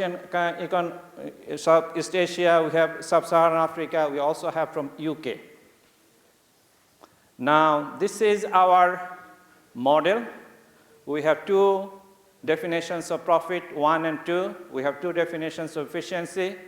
We have the bank control variables. We have the Islamic bank capital, conventional bank capital. We have all the time dummies, industry dummies, and farm dummies. So profitability models, net income to 3 years average assets, operating profit to 3 years average assets. We have efficiency model. We use DA and compute efficiency scores with and without loan provision as a proxy for risk. Given this, we define 8 different types of capital. 8 proxies of capital. The proxies are organized into 2 categories. We have the vessel capital ratios, the 6 measures. We have the traditional capital ratios, 2 measures, Tier 1 over risk-weighted asset, Tier 2 over risk-weighted asset, total capital, risk-weighted asset, Tier 1, Tier 2, total capital. So if you see, some of these are risk-weighted assets, some of these are not. So we had to really put a lot of amount of time, trying to calculate risk-weighted asset for some of the Islamic banks. Because, one of these things that we cannot go further is Islamic finance industry is notoriously non-transparent in terms of data. So if you want to do with a secondary data analysis, not primary, it's very difficult sometimes to do all the sophisticated econometric technique, within the certain area, not the fund management industry. Now we have baseline regression. I'm not going to bother with these tables and little numbers, so I want to tell you what the numbers say. The profitability and efficiency model, positive association between capital and profitable Islamic banks, and the same thing, capital and efficiency of Islamic banks.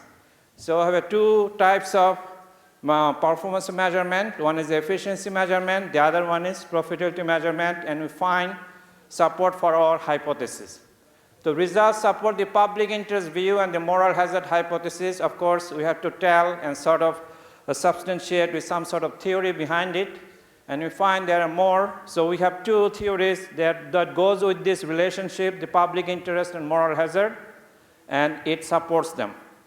Capital ratios have a more pronounced effect on the performance of commercial banks than for Islamic banks, interestingly. Majority, we have 8 different types of capital, and the majority of our regression show that it has more impact on conventional banks than Islamic banks. So what does it tell us? Maybe the data is not picking it up, or maybe the business model of Islamic banks are different, which has not been taken into consideration in the calculation of this capital requirement.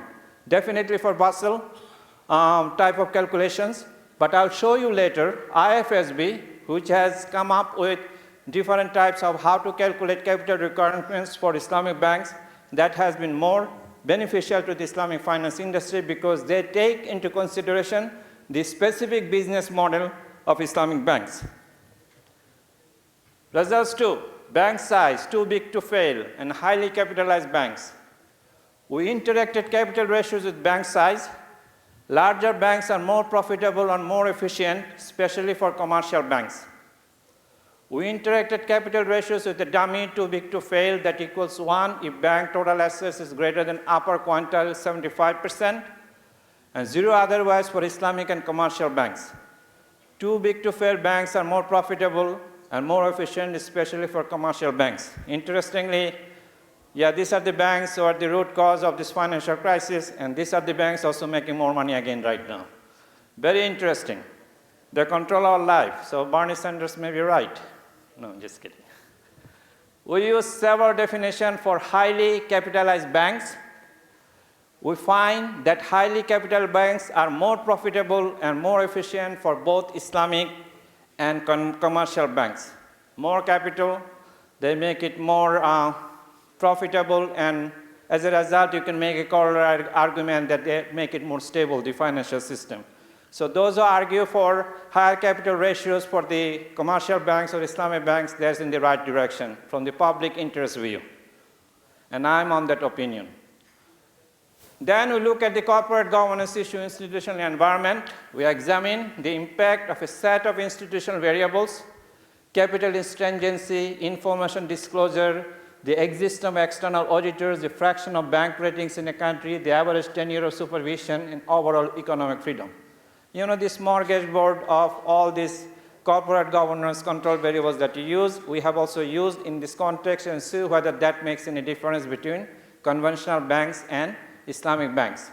And we find capital in countries with better institutional environment have more significant impact on the profitability and the efficiency of both Islamic and conventional banks.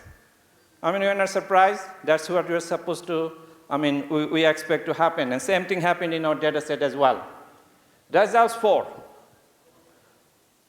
I need only 5 minutes, Hisham. You're my student. No, just kidding. We use hand-collected data on whether Islamic banks report their capital adequacy ratio according to IFSB or BCBS approaches from annual reports on IFSB website. So this is where actually we had to make our hands dirty. We looked all the banks and we looked at from the IFSB website and their published document. We used 2 complementary dummies. IFSB is a dummy variable that equals 1. Islamic banks report their capital ratios, Tier 1 capital ratio and total capital according to IFSB guidelines, and 0 otherwise. Then we have another dummy, Basel 1 is a dummy that equals 1 if the Islamic banks report their capital ratios, and the IFSB website for 116 banks. So having this, we find the IFSB, capital requirement definition is more beneficial from the Islamic banks, and I'm not surprised because IFSB takes a very special interest and actually takes the BCS documents and try to modify them within the context of the Islamic banking model, and they try to come up with different capital requirement regulation definition for that, and that is being picked up in our regulation as well. Of course, when you write a paper, you have to do all this robustness check because referee is going to ask you. We divide the sample according to regions, MENA, Southeast Asia, GCC.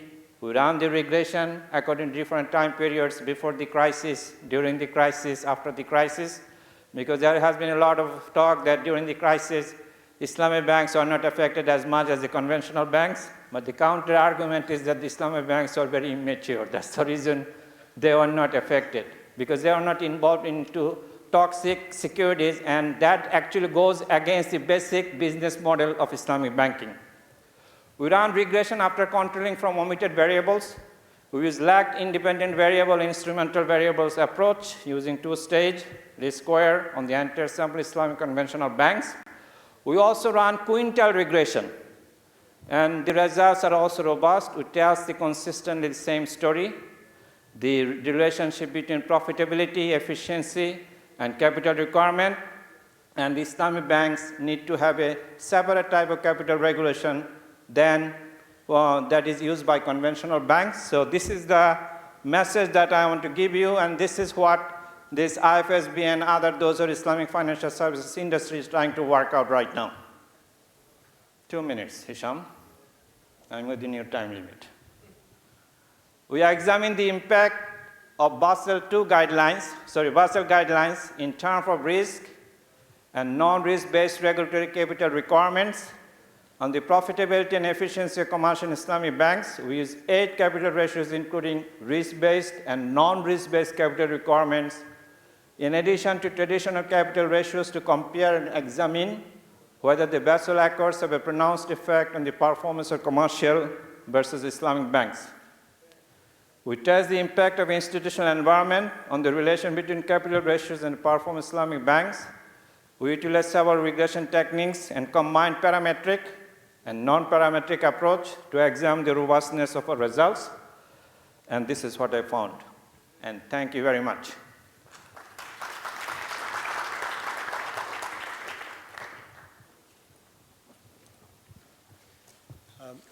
Thank you very much, Dr. Kabir. I did not mean to squeeze you on your time, but you did squeeze me on my dissertation. Okay. I would like to please invite Andreas Jobs from the International Monetary Fund to discuss the paper. Okay.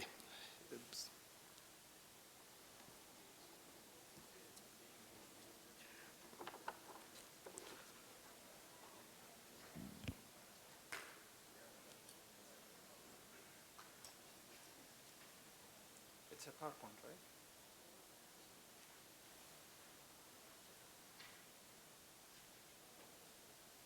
Okay, this one.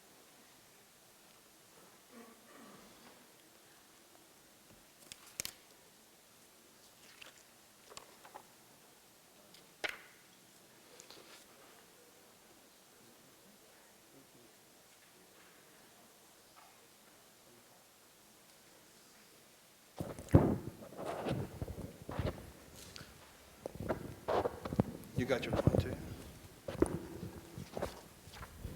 All right. That should work. Yes, here's the Yeah? pointer. Perfect. Thanks very much. Yep, okay. Good morning, everybody. I need the mic because I'm a walker. Don't want to be glued to the desk. Before I begin, let me point out that very pleased to be here. Delighted to see many familiar faces, but also for the first time meet people whose names I'm very familiar with, but haven't met in person. I think this event is a very timely opportunity in a very august moment to really emphasize how far we have also come in Islamic finance in mainstreaming, bringing in some conventional thoughts and creating greater cross-fertilization between the conventional world of finance and economics and the area of economics and finance that is infused by Sharia principles. Now, in discussing that paper, I want to tease out some of the aspects. Let me first begin by emphasizing it's a very nice paper. It does actually testify to an enormous amount of empirical work. And that empirical work has particular benefit because it's not a one-off. Whatever you've done, Kabir, and your co-authors in support of generating your findings, working with the data, that is certainly a living and breathing body of empirical work that can be updated readily. So when I make some comments, they're also in the spirit, basically, of seeing this as an evolution in the way we tackle and assess the performance of Islamic banks, applying some of the techniques, methodologies, and approaches that are very mainstream and very orthodox already in the conventional literature. So overall findings of the paper. The authors find a consistent, time-varying, positive relationship between the capitalization of conventional and Islamic banks between profitability and capitalization. I'll use profitability as a shorthand for both profitability and efficiency, just to keep my narrative clear and crisp. The results are stronger for large banks and for banks that are too big to fail, with a higher quality of capital, operating in countries with assertive regulation and supervision, as well as very sound structural underpinnings.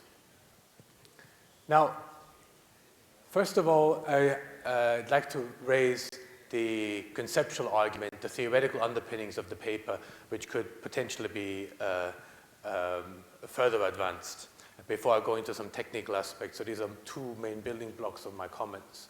One, as much as one can discuss about the incentive problems of banks, whether it's debt overhang or moral hazard, ultimately what makes this a paper that supports and complements the existing literature on the interaction, the nexus between profitability and capitalization in the context of Sharia compliance would be to bring out the differential impact of the germane Islamic components and underpinnings of capitalization and profitability. And what I mean by this is that we have macro sensitivities of Islamic banking models, as well as implications of the way capital is being defined and the way regulation plays into the interpretation and the impact of capitalization on the profitability of Islamic banks. And I'll be in the following slides a bit more specific about this. Let me first talk about the macro sensitivities.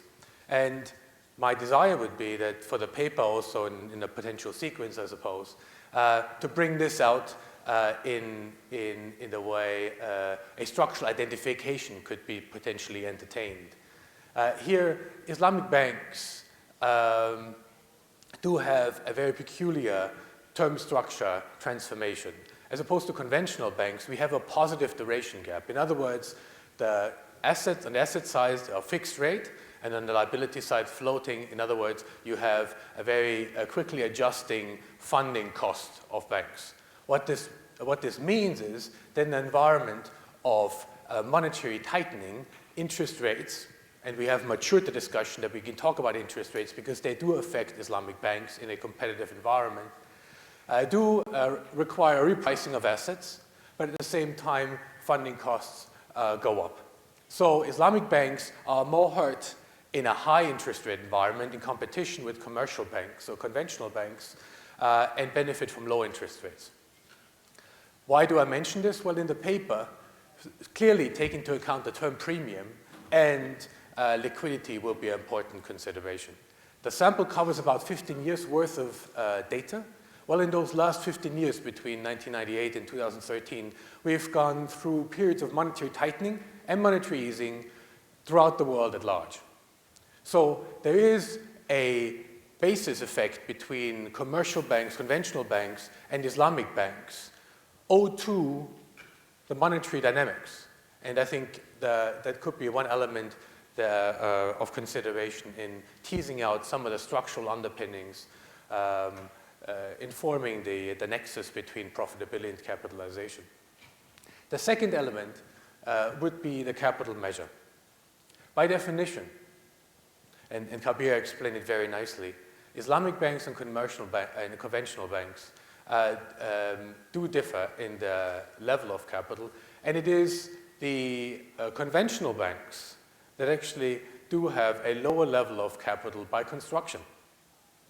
If you look at the formula which I reproduced here, the IFSB formula for Islamic banks, the impact comes from the green area, the denominator, where you subtract from risk-weighted assets all the elements that are owed to the risk-sharing properties of Islamic banks. You might have also a red element there in the numerator, which is building reserves, investment reserves, to smooth earnings over time, consistent with the budget constraint determining the solvency constraint of Islamic banks. On the left side, you see a trade-off between two critical dimensions informing the Sharia-compliant aspects driving Islamic banking business models. On the left side, you see the displaced commercial risk, which is the propensity of an Islamic bank to compensate for depositors participating in losses. And on the right side, you see the amount of risk-weighted assets that are funded by the very risk-sharing inclined amount of liabilities, which is sponsored by investment account holders. Now you see at the bottom corner there, this is where an Islamic bank, just purely from an economic perspective, where an Islamic bank and a conventional bank are equivalent. As I move up the dimension of risk sharing, clearly the capital ratio of an Islamic bank goes up. Now, as much as the Islamic bank is prepared to forego profitability to compensate for investment account holders that are loss sharing, then of course you move into the red area, which means your capital of an Islamic bank is lower than that of an equivalent, commercially equivalent conventional bank. So bear that in mind. So what I would argue is that anything, any risk weighting, which drives in this green wedge in the denominator, does create this artificial difference from an economic sense in the way we deem when we look at capitalization. So I would much prefer just forgetting the risk weights in a first pass. The second element would be to focus on the economic risk, not the sheer regulatory measure itself, in the way you bring in capitalization. You have in the paper, there's a very interesting component or an interesting passage where you look at two aspects in the way you view the Islamic, should I say, interpretation, adaptation of the Basel formula. The paper finds a higher impact on capital profitability for conventional banks and justifies that on the basis that Islamic banks just haven't gotten it right. The adaptation has been slow, there's little regulatory convergence, so there's really greater heterogeneity, and as a result of which, you see that conventional banks are just more profitable. At the same time, when you look at dual reporting Islamic banks that report under IFSB as well as Basel standards, you see that the IFSB capital ratio is more indicative of profitable banking. So in a way, I had a bit of a cognitive dissonance there, because I thought, well, is it really true? Because if it is, then you're really demoting your capital measure to a mere classifier. You're not really speaking to the economic underpinnings of a capital ratio and all the incentive problems it might entail. So what we rather need to be looking at is the economic compensation for risk-taking, not the regulatory benefit of risk-sharing. In other words, this green element there, right? So we don't want to identify a nexus between capitalization and profitability purely on the merit that you have some accounting adjustment. What you really need to be looking at is what's economic risk-taking, what commercial compensation is driving the differences in capitalization. And to do that, one element could be just looking at what drives capitalization and what elements of profitability. And one aspect could be just to look at the lending the constraints for an optimal lending contract of a commercial bank vis-a-vis an Islamic bank.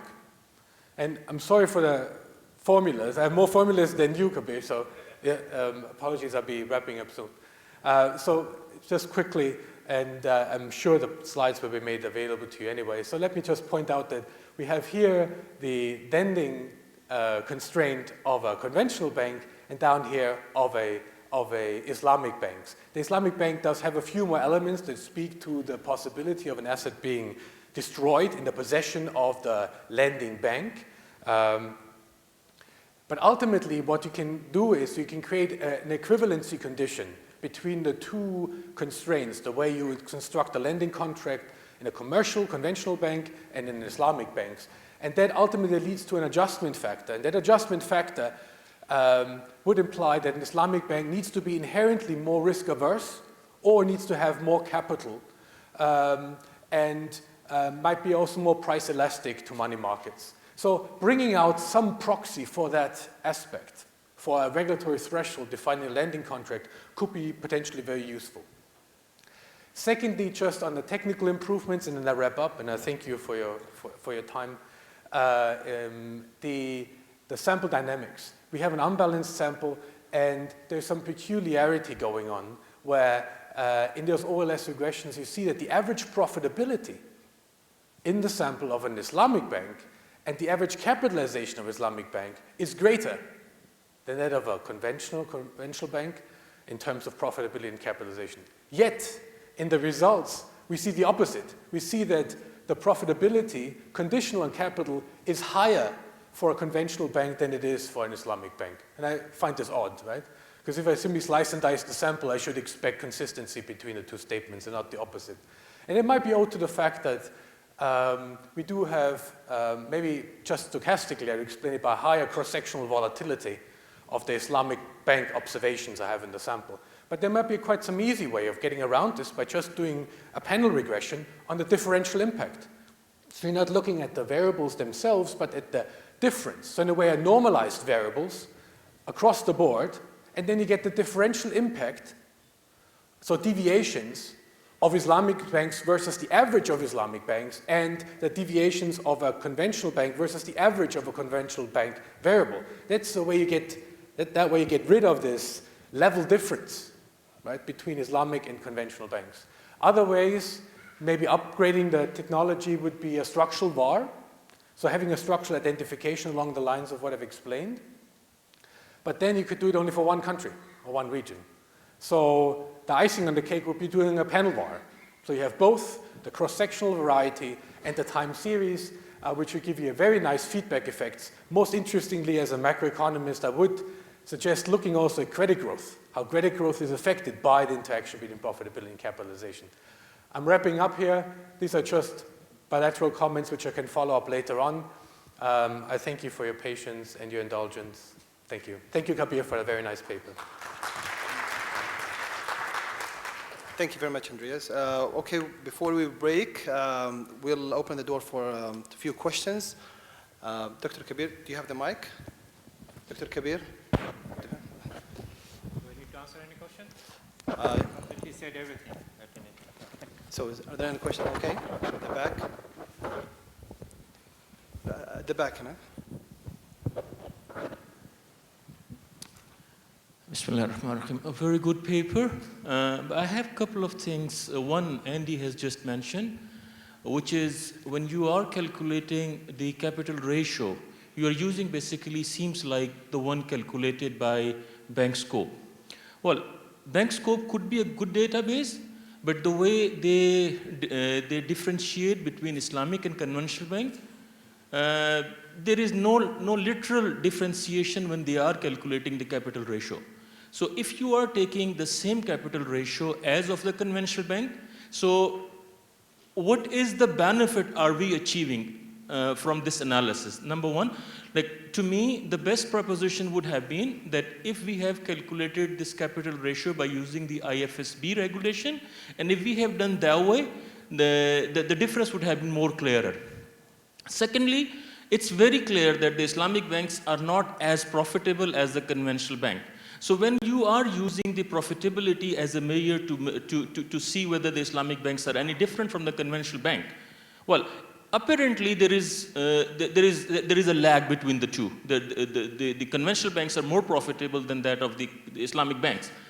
So my concern is when you look at the result, it suggests a bit different from what we look at the financial statement of the bank. So can you help us understand why the way you are looking at is different from what is happening in the industry? Thank you very much. So, okay, so we have a number of 8 different ways of calculating capital ratios. And we have said that there is no difference about almost every except the IFSB way of calculating capital requirement. In that case, we find that Islamic banks' performance is different than conventional ones. So what you are saying that it is not exactly correct, we do find for one definition of capital. Having said this, and actually what I was following, and thank you very much, Andy, for your wonderful discussion. And Andy probably is looking at this thing from a different perspective. And actually that will make another nice paper. We really, some of it we can, technically, I'm talking about, can take care of on our paper given the data we have. And some of it probably not at this stage. But we are going to take this thing, hopefully, for our next research. Let me tell you something. Doing this Islamic banking, this kind of thing, again, we try to say, okay, one of these things you always face the referee, so what? I mean, it's the same thing. But we are trying to figure this or point or trying to get this point across to the referee that, look, this business model is different. Sometimes we are able to say this story within the data that we have, but some of the structural bar, panel bar, and the different equation that he is talking about, we have not really did that. Maybe that's the one way of saying the story that the model or the business model is different. So if you take the other things out, let's see whether that really holds in the context of Islamic banking and finance. So I thank you, Andy, for your comments. But to answer your question, no, we did physically go bank by bank. That's the reason our sample has gone down. And we did look at the IFSB definition. And the very reason the IFSB came into existence, they said, hey, look, Basel Committee of Bank Supervision and Basel, all the up to the 3, they really never take into consideration the peculiar or the different business or the characteristics of Islamic banking into picture. And this is what, if I say, if you have some minor contribution in this thing, we brought that specific aspect into our calculation. And we try to tell this story the way a research paper is written. Not complete, but this is the best we could do. Okay. Any other questions? Yes, I was just wondering, I'm always embarrassed about those things because, you might have reverse causality. Oh, thank you. Reverse causality here is obvious because if you have like higher profitability, then you can build up capital and so forth. So did you try to consider a capital structure model? Because what you can do basically is explain the capital structure first, I mean the level, the capital ratios, and then of course look at the relationship as a second stage. Because of course I saw that you checked for robustness here with the two-stage least square in the end. Of course, I mean, I think it's a good way to start looking at those issues, but the main issue here, I think it's about what's driving the relationship, right? And so I think we have to worry about this probably in the future. I mean, either for conventional banks or Islamic banks, when you look at such a relationship, you know, it's reverse causality. No, it is there. It is there, but somehow we try to, correct this within this instrumental variable approach. But still, your criticism still holds. But the question is, that's what my entire argument. If you look at the capital structure of a conventional bank, an Islamic bank, these are the same thing, really. Now, from there, really, our point of, debate or discussion starts, really. So if you try to make it converge everything, the Islamic bank has to converge to conventional banks, that's probably not the right thing. Yes, we can criticize and debate about the practice of Islamic banking. It's probably the way the business models are different. The bank's article, and if you look, he has looked at the financial ratios and trying to draw a conclusion that based on financial ratios, one is different than the other. But I think that it is more fundamental and more spiritual in that sense. Here you're talking about the risk-sharing finance here. The basic question you're asking, can a banking model really capture the essence of Islamic finance risk-sharing model? The answer, in my mind, is no. So everything that we hear debate, Islamic bank conventional is the same thing, they do the same thing in a different name, it's more expensive, people don't care, there's less market discipline because they want to go to heaven. All this criticism is valid and it will continue like this unless we get out of this banking model, fractional reserve, which really does not fit well within the spirit of Islamic banking or Islamic finance. Unless we correct that original sin, I'll be making this research 10 years from down the line, still the same criticism will exist. So you really need to rethink the entire Islamic financing, the banking model. I'm not talking about non-banking financial model. The mutual fund, venture capital, those are very much close to the risk-sharing finance, which is really enshrined within the context of Islamic banking, Islamic finance. So banking is a wrong word. We have adopted the wrong word for Islamic bank. Having said this, I have done a number of research. What I find, Islamic banks are very inefficient, but very profitable, very contradiction. Very inefficient, very profitable. Transaction cost is very high because they cannot give you a loan, give you money. So it had to convert into real assets, so that increases the transaction cost. So cost of doing business is very high, very inefficient, but very profitable because people don't care really what they do, don't look at the business model. They just want to go to heaven. So Islamic bank has a really monopoly into the market. So all this criticism, the practice of Islamic bank will remain. It's not because of the Islamic banking concept. It is because of the practice and because of the model it has adopted. So you have to get away from this model. It's all called Murabha banking, the banking here in Saudi Arabia or outside of Saudi Arabia. Thank you. Okay, thank you very much. I'm sure all of you are looking forward for that cup of coffee right now. So let's break and be exactly here at 11:30. So please enjoy.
that if your cell phone goes up, you're fined 25 euros. We won't do that.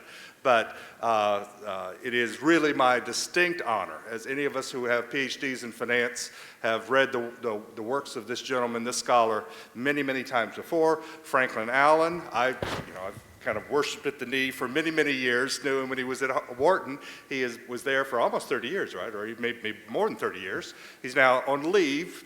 And he's a professor of finance and economics, head of the executive director of the Brevin Howard Center at Imperial College, and a tremendous coup for Imperial. I know the people who recruited him, and they were immensely proud. Gloating was kind of the word that went to him. They finally got him to come. Franklin has researched many, many areas of finance, corporate finance, financial intermediation, asset pricing, the entire gamut of finance. I tried to see how many times his papers have been cited, and he doesn't have them, a modest man doesn't have them summarized yet, but it's over 10,000. So he's had a tremendous impact on the profession, both theoretically and empirically. He's been president of just about every association we have, the American Finance Association, the Western Association, European. He's been editor of several journals and is now the editor of the Review of Finance. And it is my distinct honor to introduce Professor Franklin Allen, who will talk about systemic risk and Islamic finance. Thank you.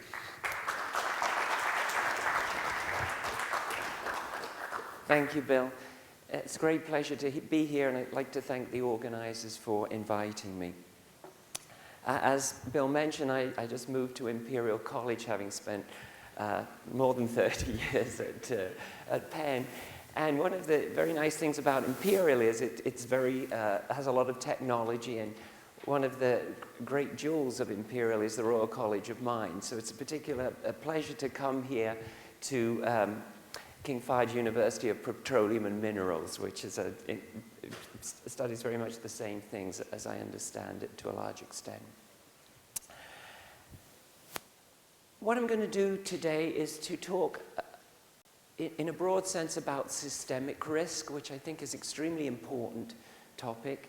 And then I will talk about Islamic finance and how it relates, and some of the advantages that Islamic finance has over conventional finance and dealing with systemic risk.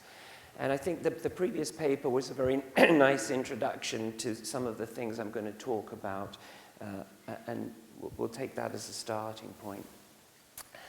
So we have lots of banking regulation, clearly, and a large part of the reason that that was put in place was to prevent financial crises. Now, the trouble is, it didn't work. So the question is, what went wrong? Well, I think the basic problem is that the idea behind it was that what you should do is regulate each individual bank and make sure that each individual bank doesn't take much risk. And as long as you do that, the idea was that you would prevent a buildup of risk in the financial system, and that would prevent the occurrence of a crisis. And the problem with that idea is it's basically wrong. And the reason it's wrong is because there's another kind of risk out there, which is systemic risk. The question is, where does systemic risk come from? What are the sources of that?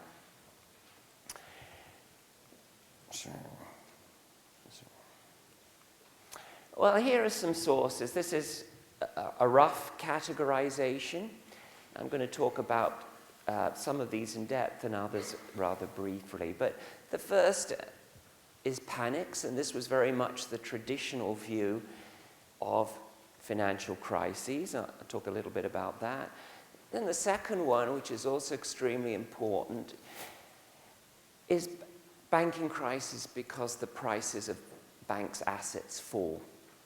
Then we'll talk about contagion, and then we'll talk about financial architecture very briefly and foreign exchange mismatches.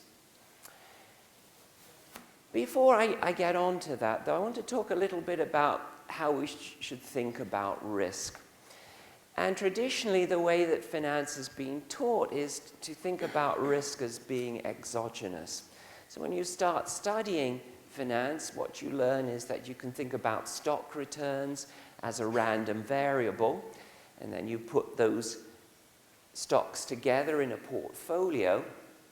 And the notion of all of this is that this risk is exogenous. So it's like weather for growing wheat. That's how statistics was developed. There was this notion there was this exogenous risk. Now, certainly in the financial system, some risks are exogenous. So if you have a war or you have a huge natural disaster, then that causes returns to change. But I think one of the most important things to realize is that most of financial risk is due to endogenous things, and in particular to the actions of governments and central banks. And that's a very different way of thinking about risk than the traditional growing wheat model of exogenous risk. Now, I'll give a very good example of this, which is a very clean one. And this is a very important paper by Jimenez, Angena, Pedro, and Saurina.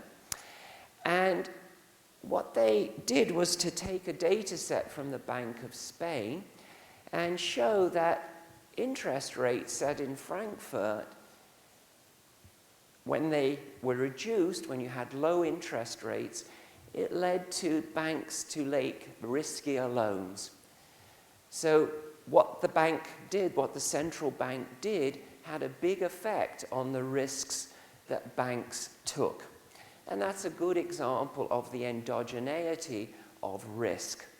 What central banks do is to affect the amount of risk-taking in the economy. Now, that's just one piece of evidence, and I think there are many others, and I'll be talking about some of these in a minute. Now,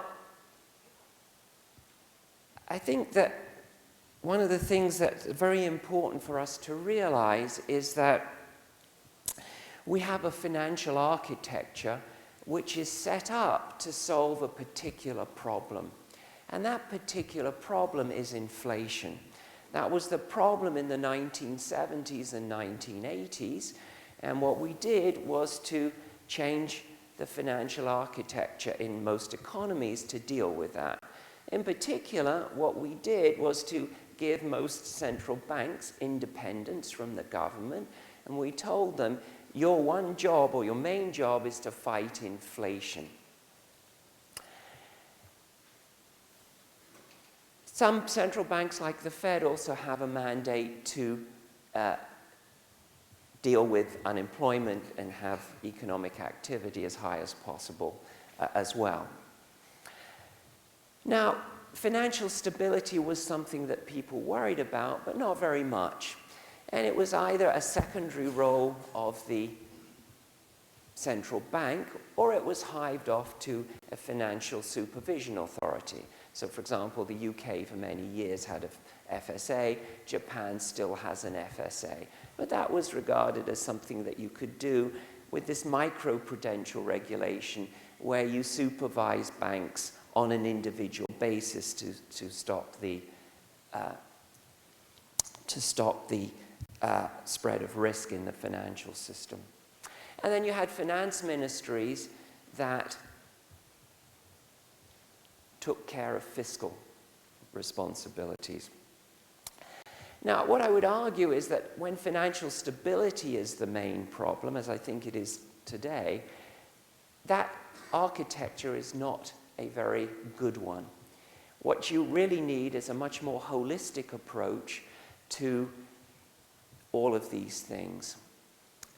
Now, let me give you an example of the current one. So the ECB's mandate is to fight inflation. That's what they're there for.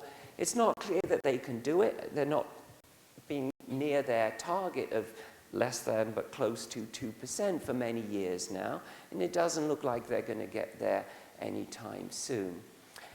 Interest rates are at all-time lows, negative in the case of the ECB, but what we have now is a world where many countries have lots of debt.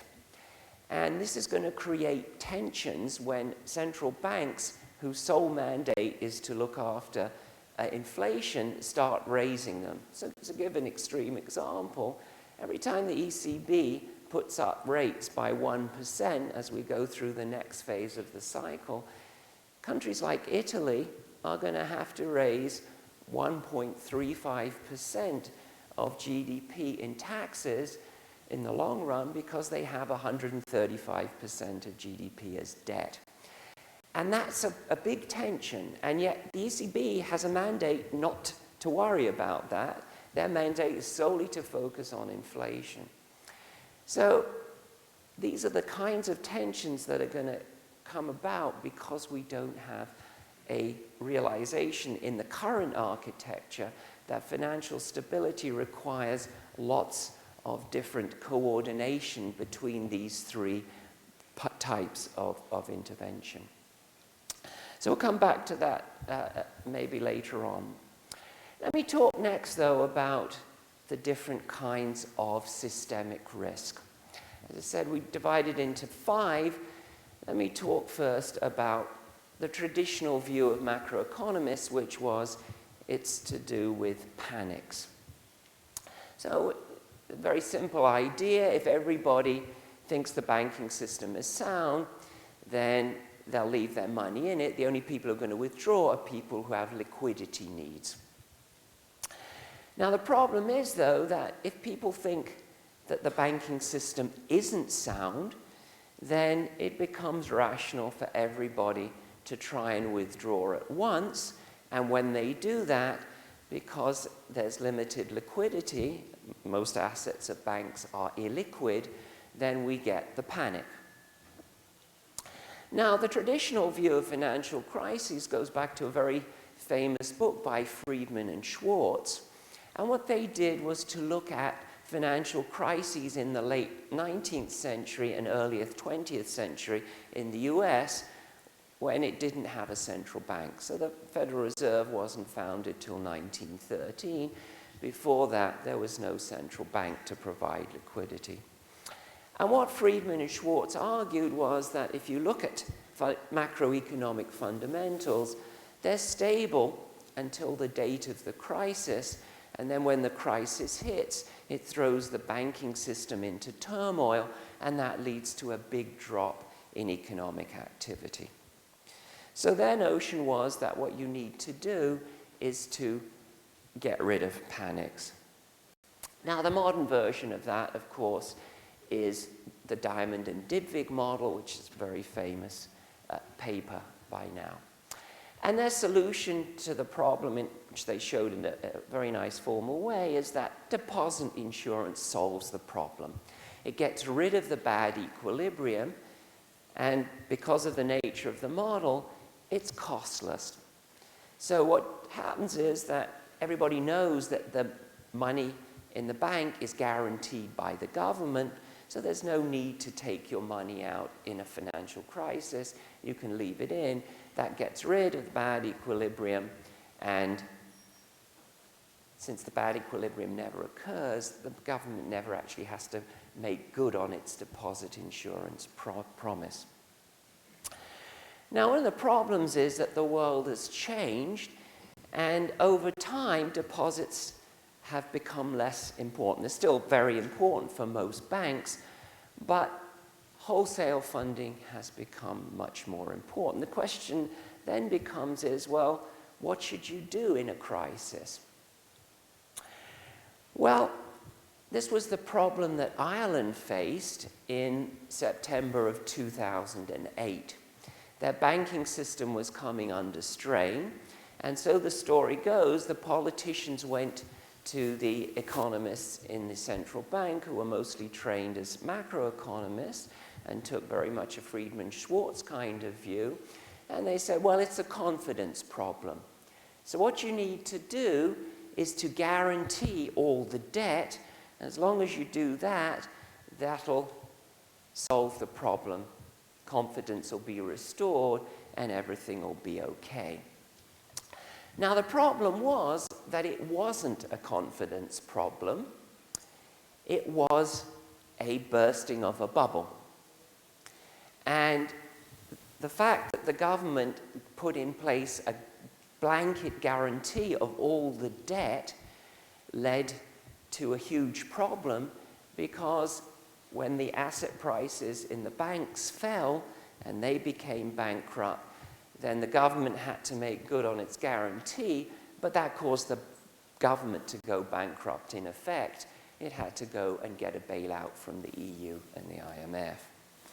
And this is why the world is such a more complicated place now, because now we realize that there are many types of systemic risk.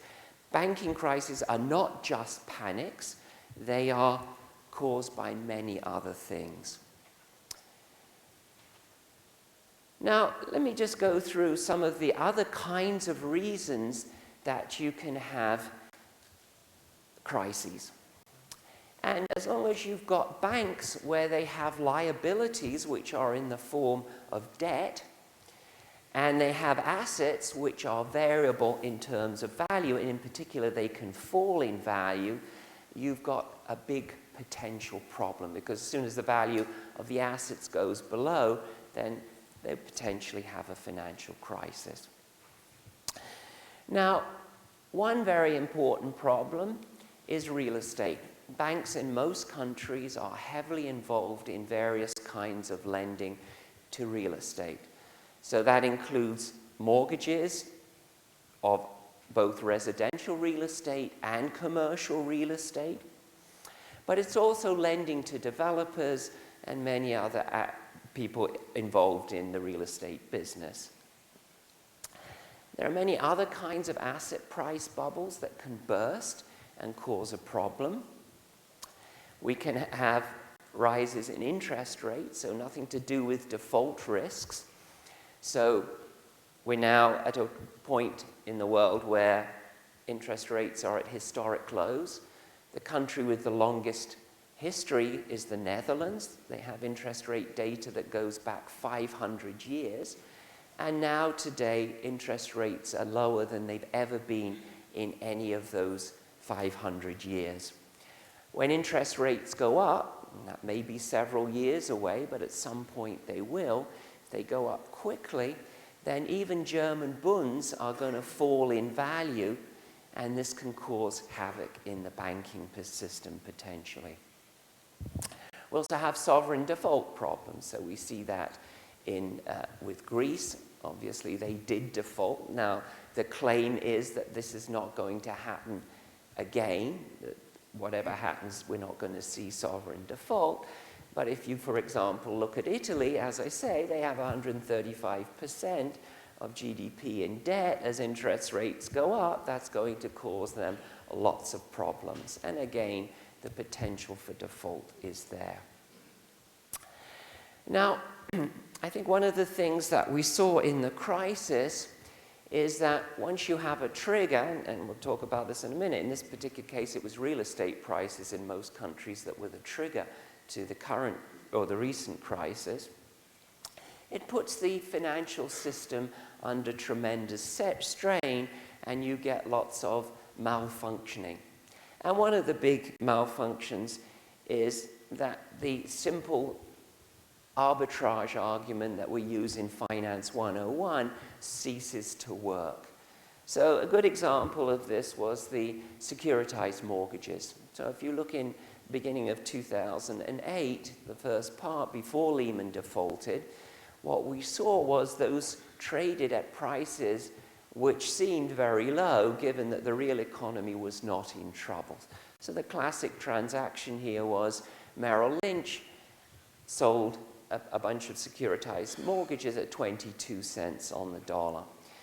Now, at the time, if you figured out what real estate prices would have to go to have the upper tranches of the securitization go to those kinds of levels, it would be Armageddon. It would be terrible economic shock. Now, this was the idea that was behind TARP, that these prices were too low, they were mispricing, and what we needed was the government to step in, buy up the securities, drive up their prices to reflect fundamentals, and the taxpayer would make money along the way. Now, in fact, they never managed to implement that scheme, But the people who were on the other side of that, companies like BlackRock, which bought these securities at 22 cents on the dollar, subsequently made a fortune because they went back to par. But this mispricing, particularly in a world where we have mark-to-market accounting, is potentially devastating. Business cycle risk is the traditional alternative to panics. The notion there is if you're going into a bad recession, people look at the future by looking at leading economic indicators, and they try and figure out, if we're going into a deep recession, will the bank be able to repay me or not? And if the conclusion is no, they draw their money out and you get a crisis. Flash crashes is a very interesting form. So if you go back to May 6, 2010, early in the afternoon, what we saw was 20,000 trades for over 300 securities were at prices that were 60% or more different than the prices they'd been at a few minutes beforehand. Some of those prices were $100,000 a share, other prices were at 1 cent per share. Now, fairly quickly, within 20 minutes or so, prices got back to something resembling normality. But if that had happened at 5 to 4 in the afternoon, just before the close, so the closing prices had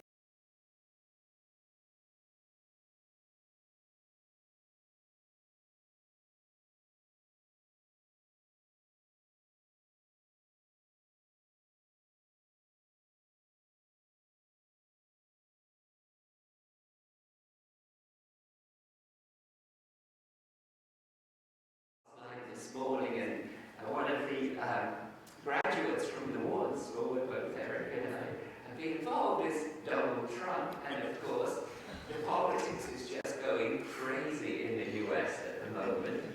But it's in many other countries. I was just in France, and of course if Marine Le Pen was to get elected, then we would see again huge systemic risk because she wants to take France out of the euro, and that would cause a lot of problems, obviously. So there are many reasons that we can have these kinds of problems. So it's not just panics. Panics are important, but there's a whole range of other things that can go wrong. So let me talk a little bit about real estate, because real estate historically has been one of the most important triggers. So a very nice paper by Crow et al. From the IMF, and they go back over the last 20, 25 years and argue something like 60% of crises are based on real estate problems. You see, the Reinhardt and Rogoff book is also very much in that vein too, and they go back much longer. And it's important to realize this isn't just residential real estate like we had in the recent crisis, it's also commercial real estate. So if you go back to the Asian crisis, commercial real estate played a role in many, many places. So this is a graph of various different countries which obviously had big problems in the crisis. The black line is Ireland, the red line is Spain, and the blue line is the US. What we've done here is normalize prices in 1996 to 100. And what you can see is that over the next 10 years, Irish prices went up over 300%, so they quadrupled basically. And then they halved, and that halving of the real estate prices is what caused the banks to get into so much trouble. And then because the government guaranteed the debt of the banks with a blanket guarantee, that got the government in trouble. They subsequently started to recover, and Ireland, of course, is one of the countries in the Eurozone which is doing much better than the others. Spain also had a run-up if 200%, so they tripled in the decade. They then fell by about a third, and that, of course, decimated the Spanish banking system, and they also had to get a bailout. This is the US, And in fact, the US didn't have much of a run-up and much of a fall, and it subsequently started going up. But what that, of course, misses is the fact that there's huge regional variation in real estate prices.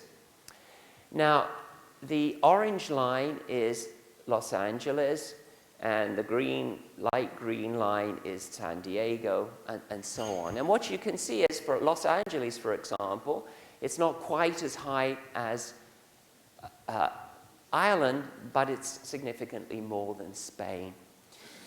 But if you look at a place like Chicago, for example, or Denver, it's not nearly as much.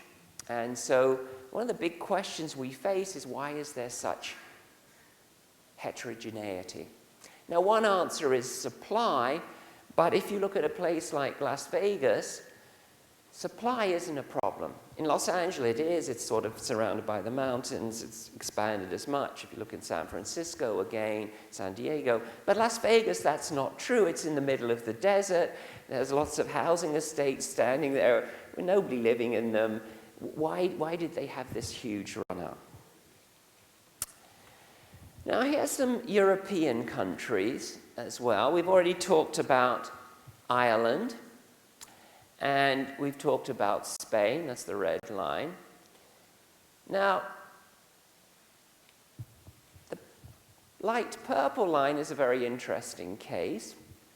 That's where I currently live, which is the UK.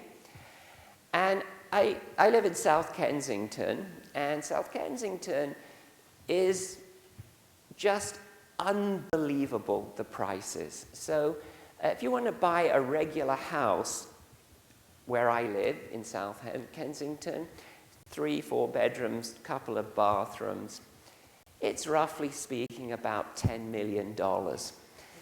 And this is not a place with a big lot or anything. It's a tiny, it's just $10 million. And what you can see is that prices did fall a little bit after the crisis, then they kept on going up and up. And they're now at an all-time peak again, and the government's tried to do various things, not so much yet successfully. Another very interesting one is the light green line, which is Sweden.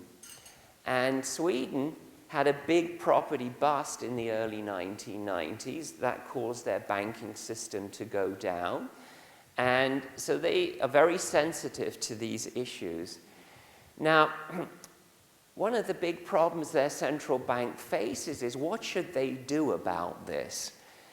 They've been through this before. They know it can cause enormous problems. So they constantly have debates in their monetary policy committee. Now, one of the things that they point out is that unlike Ireland and Spain, the construction industry hasn't become a huge part of the economy. So in Ireland and Spain, 15 to 20% of economic activity was in construction. And so when it collapsed, the prices of houses, that activity ceased, basically, and that's why their GDP fell so much and unemployment went up so highly and so on. That's not true in Sweden. They haven't had that big increase in construction. What they have had, though, is a huge increase in household debt. So people are going out and borrowing like crazy against their houses and apartments and so on, and household debt's now up to 200% of GDP. Now, they have variable rate mortgages, and Sweden has negative rates, so they're not paying much on that. But again, when interest rates go up, that's going to cause a big problem, because suddenly they're going to have to start diverting a lot of their household income to paying the mortgages. Let me do two other countries. This brown line is France. France also had a big run-up in house prices of about 150%. Now, it fell a little bit, and then it basically has kept going. Now, again, supply doesn't seem a very good explanation of that, because give you an example, we spent the summer in Provence a couple of years ago in a little town called Bonnieux, and there were 2 boulangeries, 1 supermarket, one butcher, and then there were 6 real estate places.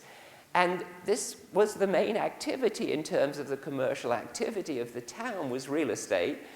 And yet there was no shortage of supply. That, you know, it's very sparsely populated there. You could buy these old farmhouses, but they cost you €1.5 million in the middle of nowhere. And the question is, what's going on there? Now, the other place that's really interesting, particularly as a comparison, is the green line, which is Germany. Now, Germany is very similar to France in lots of different ways.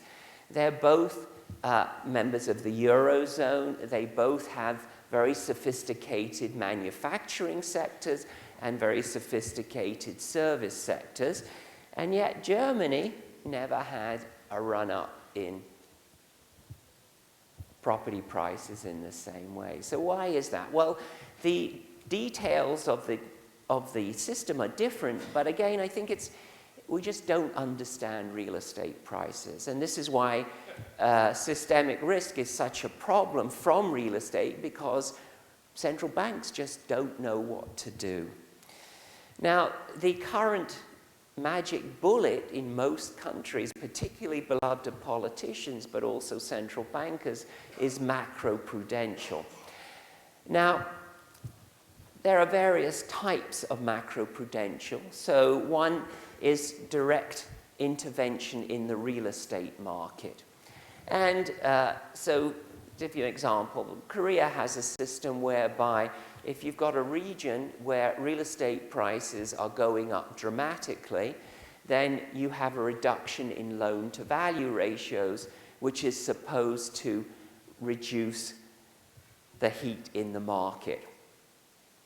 Now, what happens there, though, is it works for a few months, but then people figure out ways around it. What you do is go to your parents or your sister or your brother or whoever in somewhere other part of the country which is not restricted.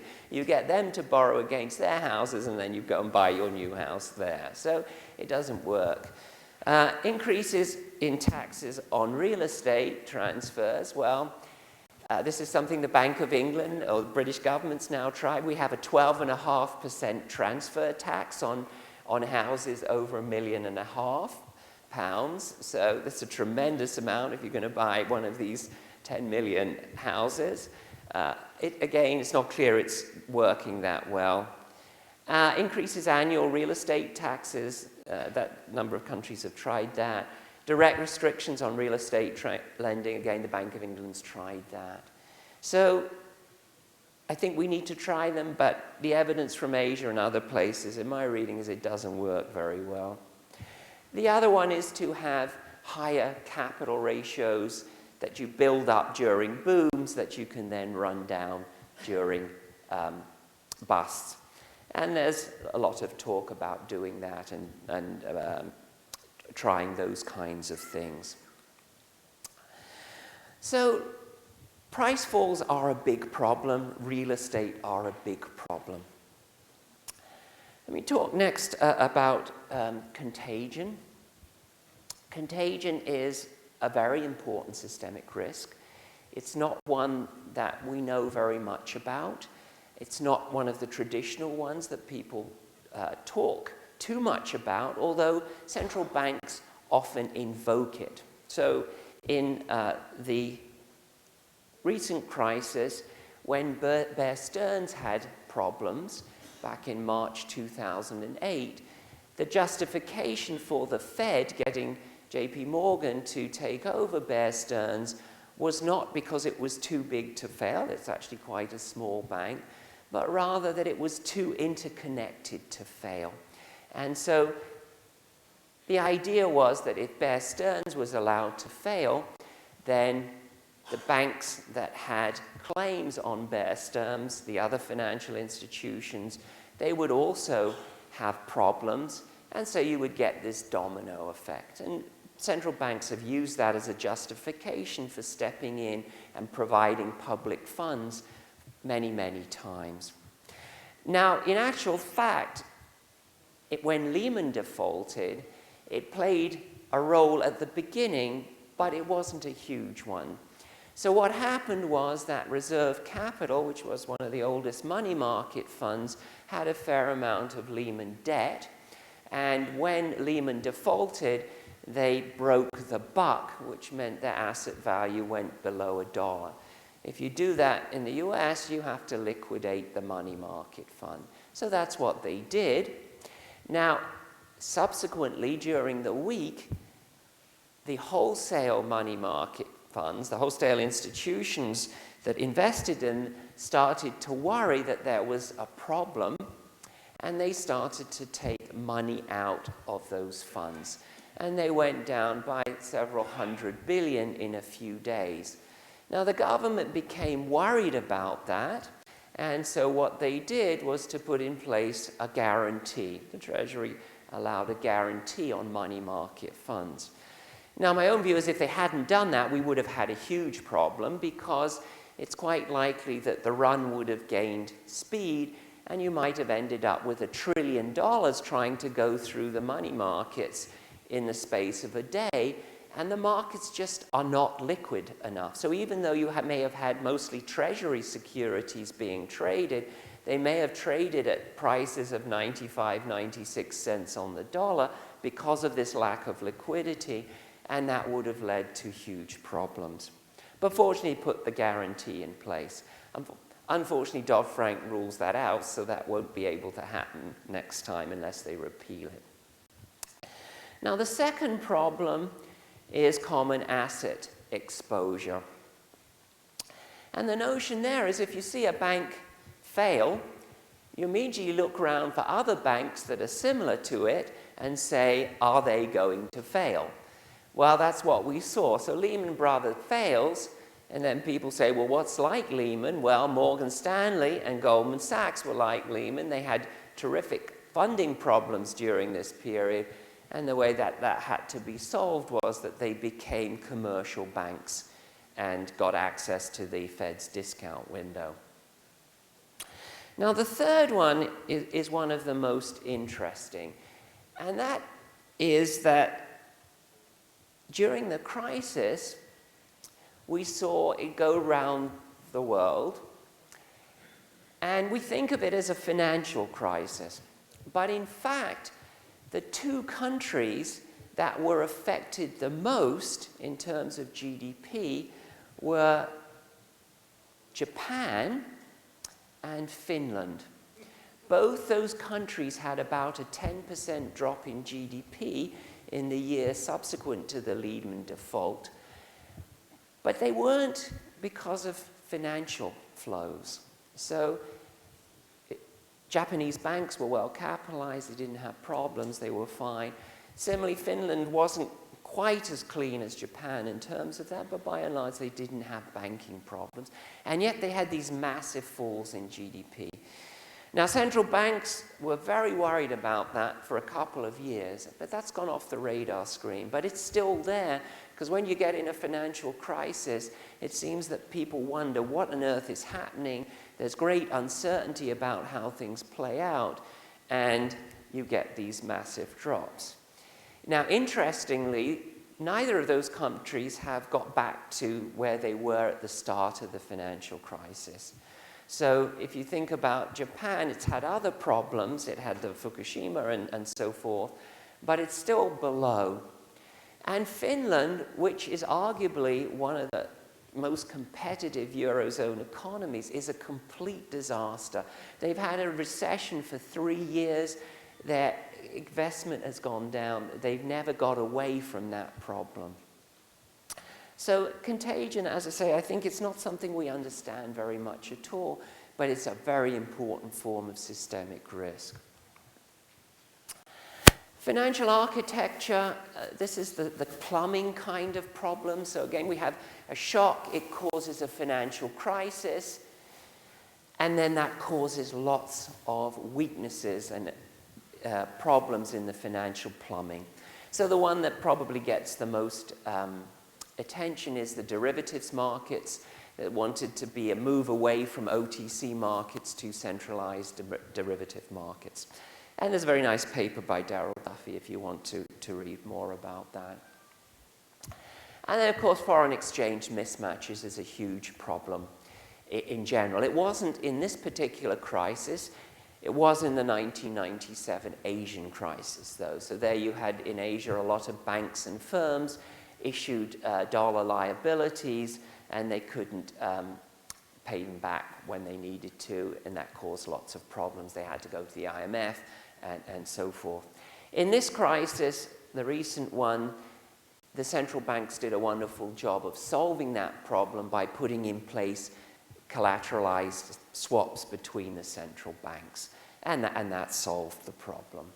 Now we'll see, hopefully going forward, that will continue to work. The one weak spot in the current system is that the permanent ones that have been put in place don't include the People's Bank of China, and that's potentially a significant problem going forward.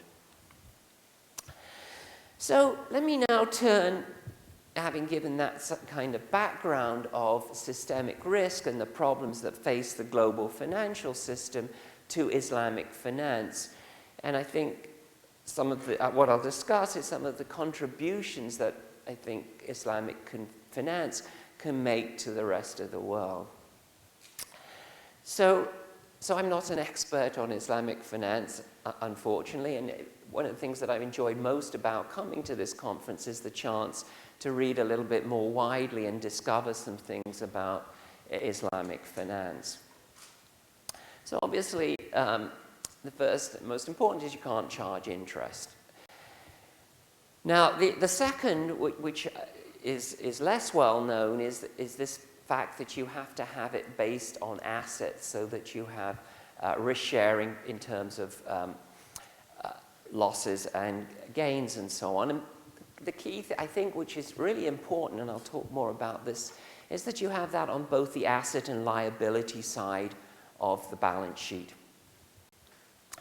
And the other thing that I think is important is that it provides incentives for banks to hold reserves at the central bank.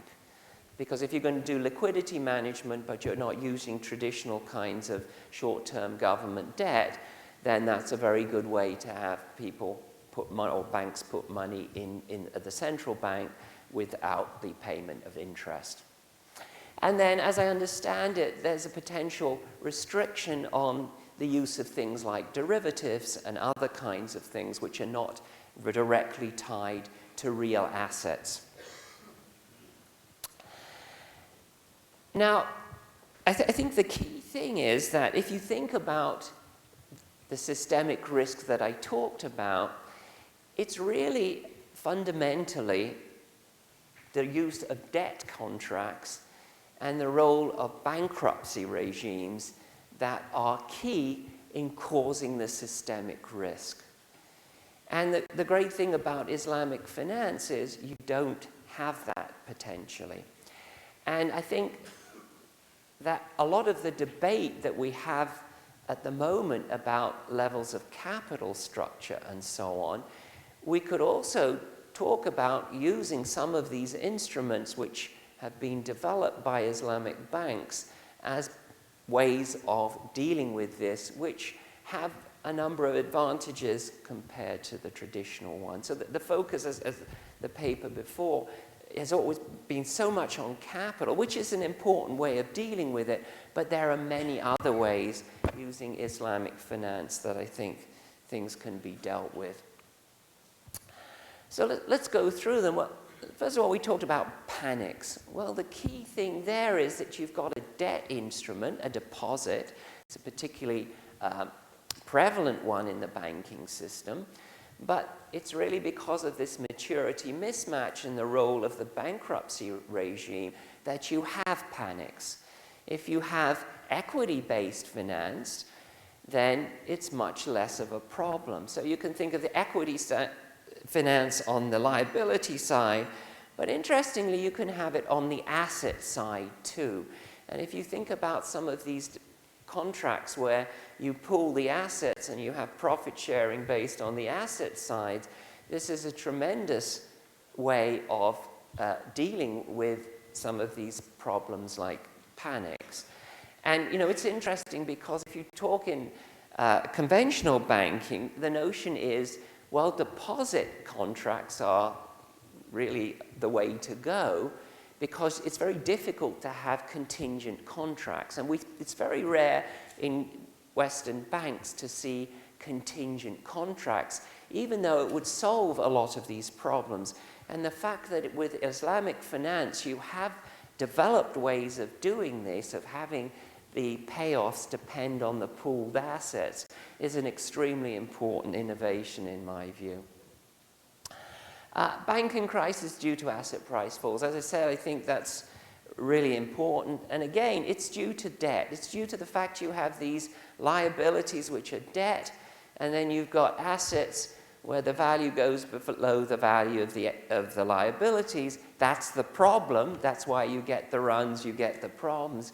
If you have Islamic finance, you can again avoid those problems. Contagion, again, that's something that's extremely important. It's driven many crises, I think, if you go back historically. And it's a very different way of thinking about things. So when people talk about systemic risk, they tend to think, oh, it's got to be a big shock.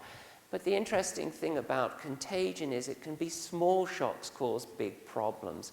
And again, it's the liability structure that causes it. It's because you have a failure in one bank that then spills over to a whole stream of banks because you have debt instruments which again are leading to the failure.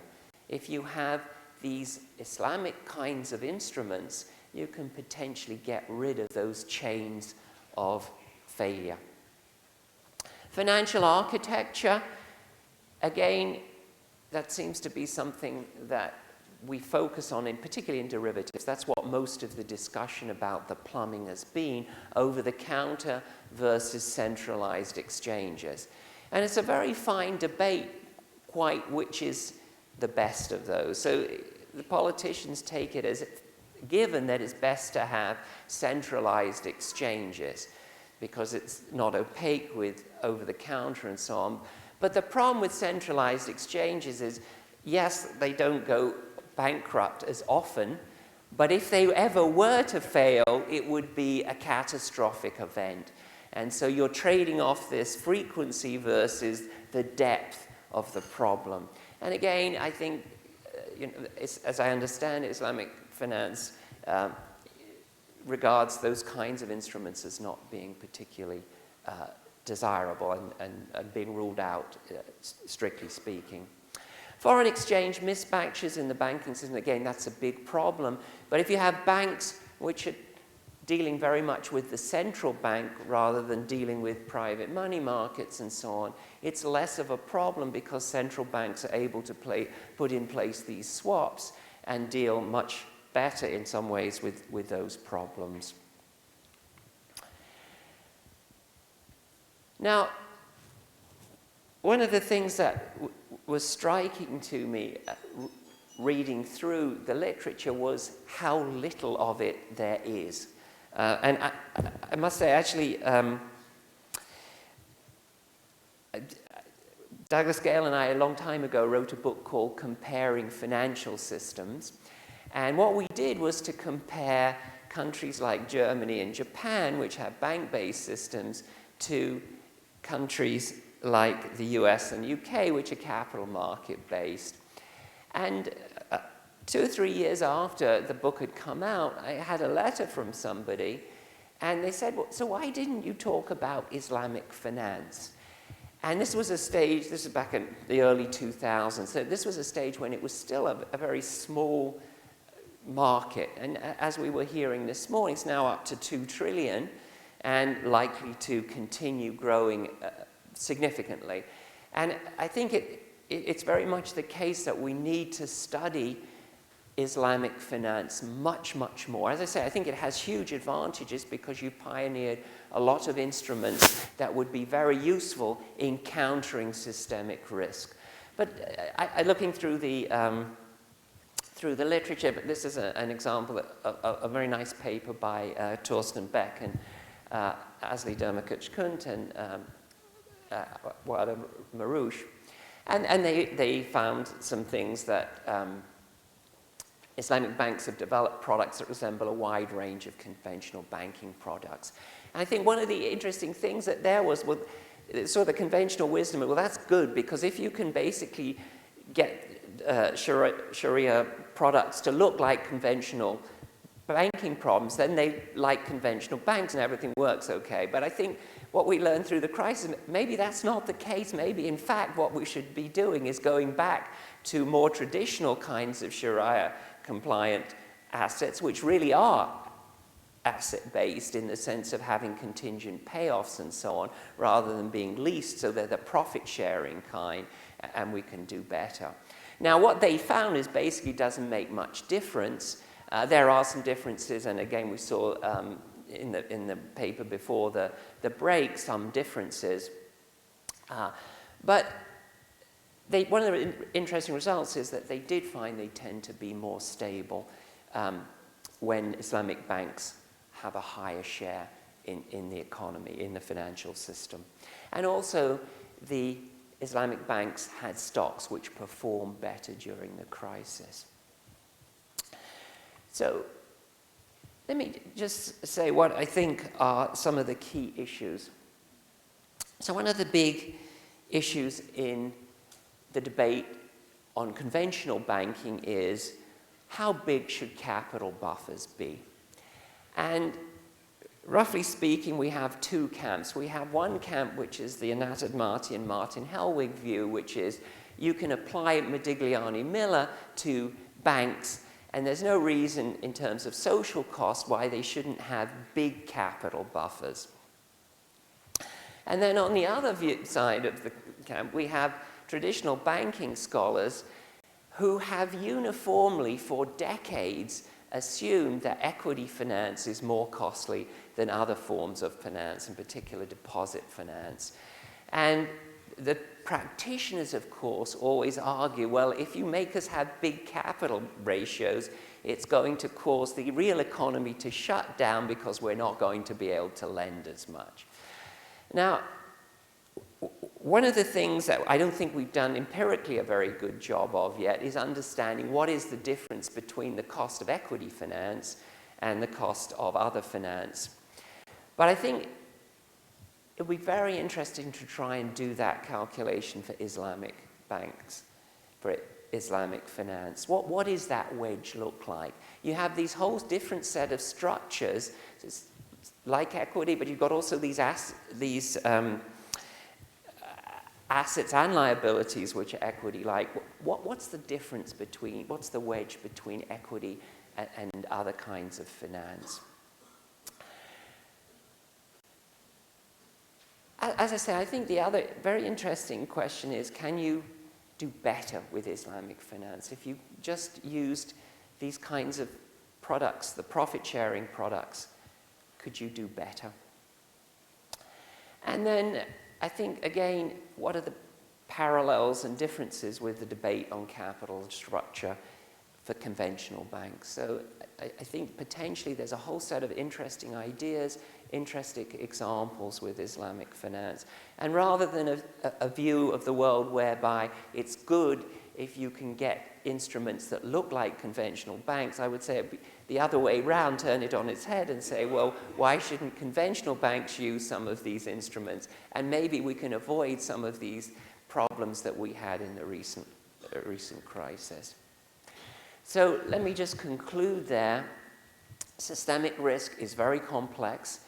We don't fully understand it yet. We understand particular pockets. Macroeconomists, in my view, which still think of it as being a panic, and they still don't think about it in a broad systemic risk kind of a way. And if you look at the responses to the crisis, it shows that. So if you think about something like the banking union in the EU, it has 55 billion euros as the bailout fund.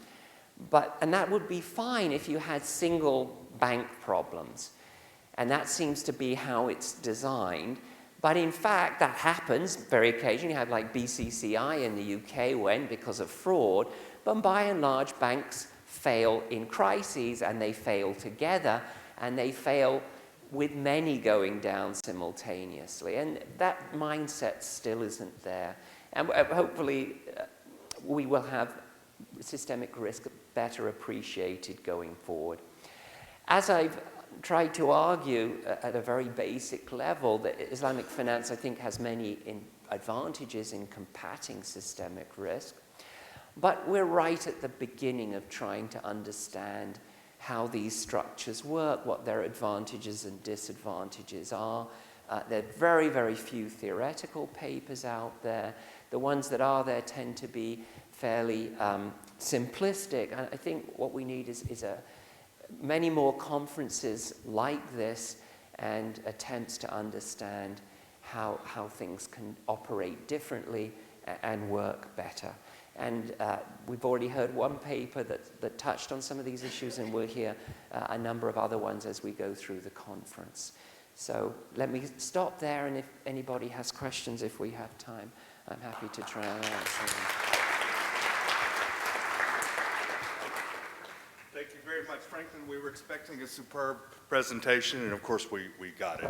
This is, and as your call for a bit more research, that was the entire purpose of this conference from the very moment that we thought about it, was to bring together the academics from the West who basically are used to looking at these issues from Western model with those who know more about Islamic finance, and basically to learn from each other and to do research. So we'll have a few questions. We have a little bit of time. I just wanted to, many things that you mentioned are just fascinating. One was, I heard yesterday that Riyadh, the city of Riyadh, has very inflated asset prices, or housing prices, land prices, and they're now imposing a tax on land for not using land. So there are many approaches to it. Do we have some questions, please? We have time for a few. Yes, please. They're bringing the microphone to you.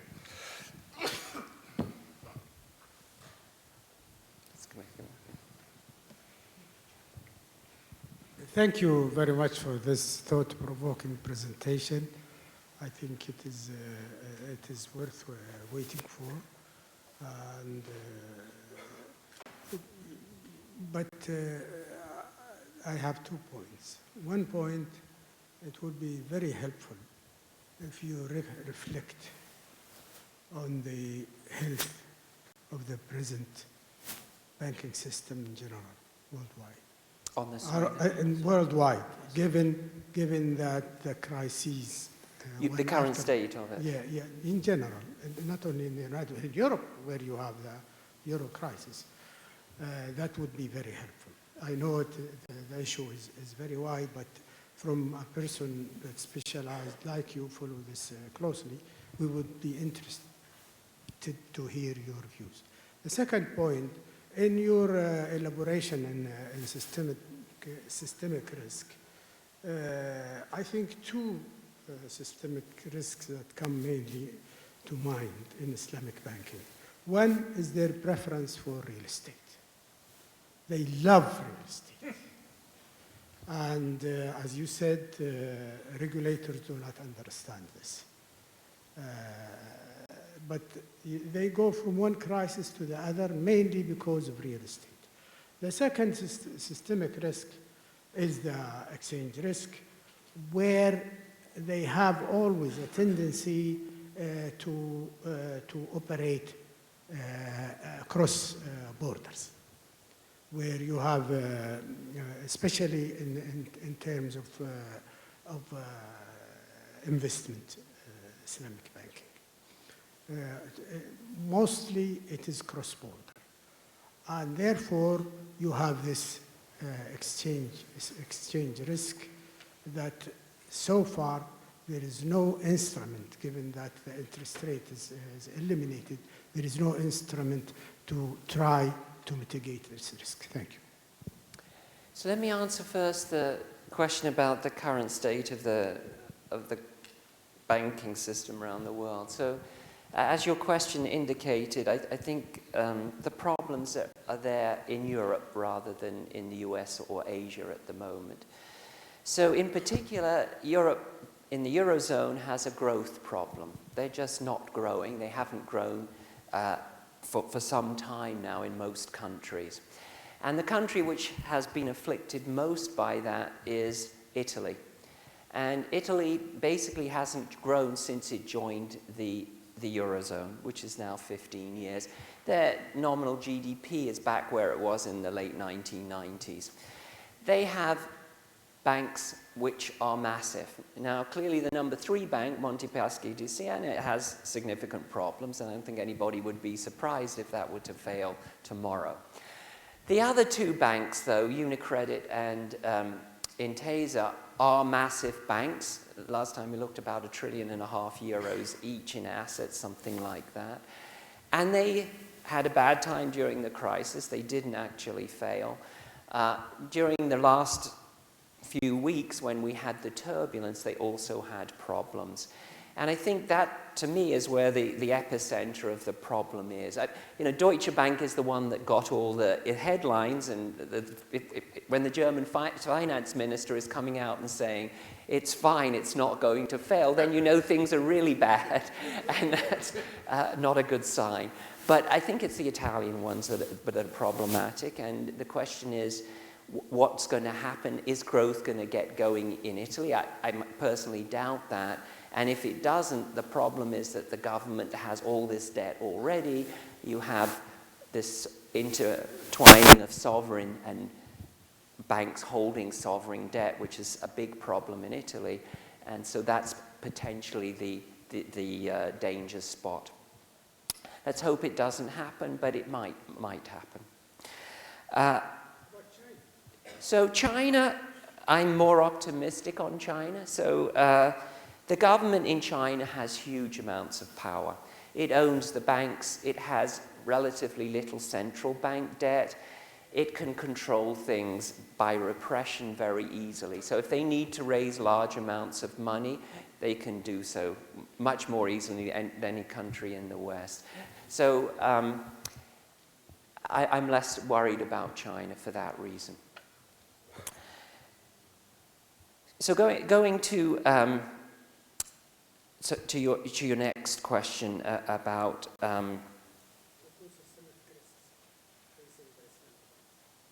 the risk-taking in Islamic banks. So it's a very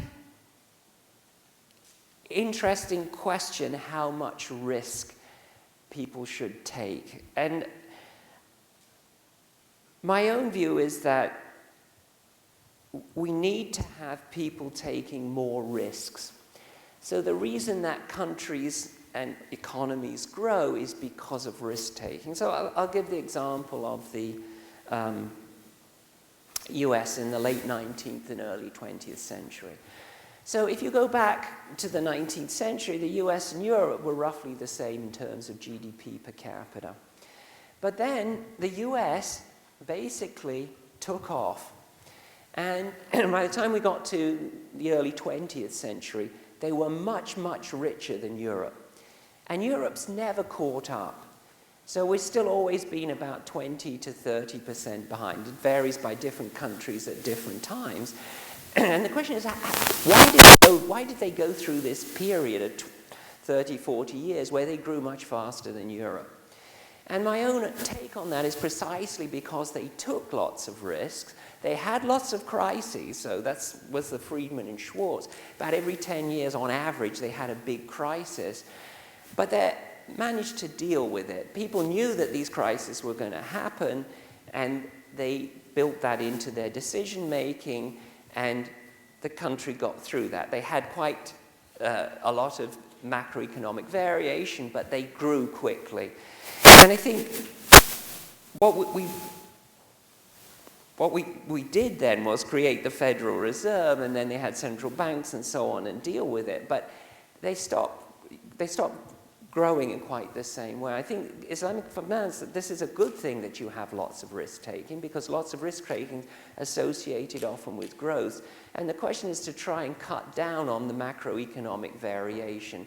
And having equity-type instruments where you have profit and loss sharing is a good way to do that. You need some sector of the economy which has fixed payments and so on.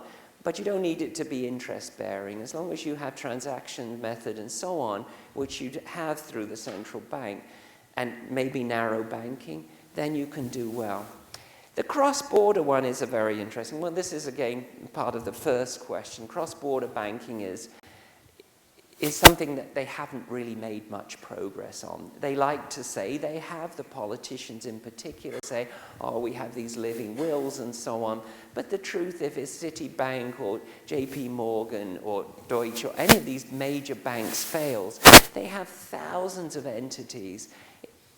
Any government, no matter what it says and what it's tried to commit to, in my view, is not going to take the risk of having it go down. They're going to bail it out. So this is a big problem, and we haven't really scratched the surface at dealing with that, I would say.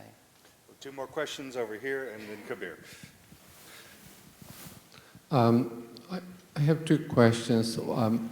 One, as you stated, at least with respect to systematic risk, equity-based financing seems to be better than debt financing. Yet, when we look at the countries around the world, mostly in the West, we tend to encourage debt financing through taxing system.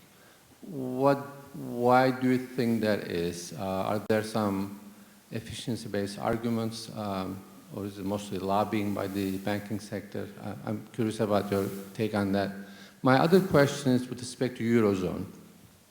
If you look at the interest rates before the creation of Euro, Greece, Spain, Ireland had much higher interest rates than Germany.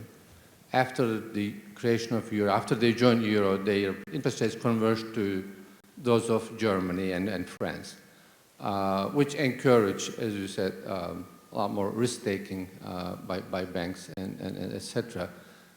That problem, although went away or interest rates diverged after the crisis, they are now converging back. So that seems to be like a persistent problem, or is it? Thank you.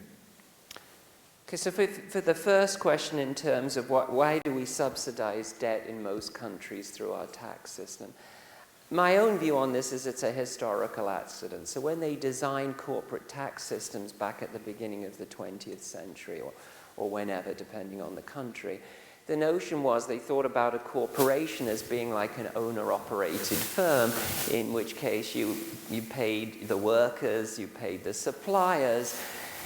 That clearly should be its cost of doing business. It should be tax deductible. And they thought about interest on loans from a bank. It's the same kind of thing.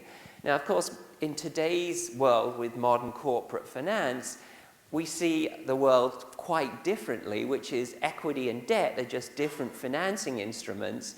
And there's no particular reason that's a good one that I've ever heard which explains why it makes sense to make interest tax deductible and equity not tax deductible in some way or another. So my own view is we need to get rid of this deductibility of interest. We've done it at the personal level. So in many countries, it used to be that interest was tax deductible. So in the UK, for example, when I grew up, interest on mortgages was tax deductible.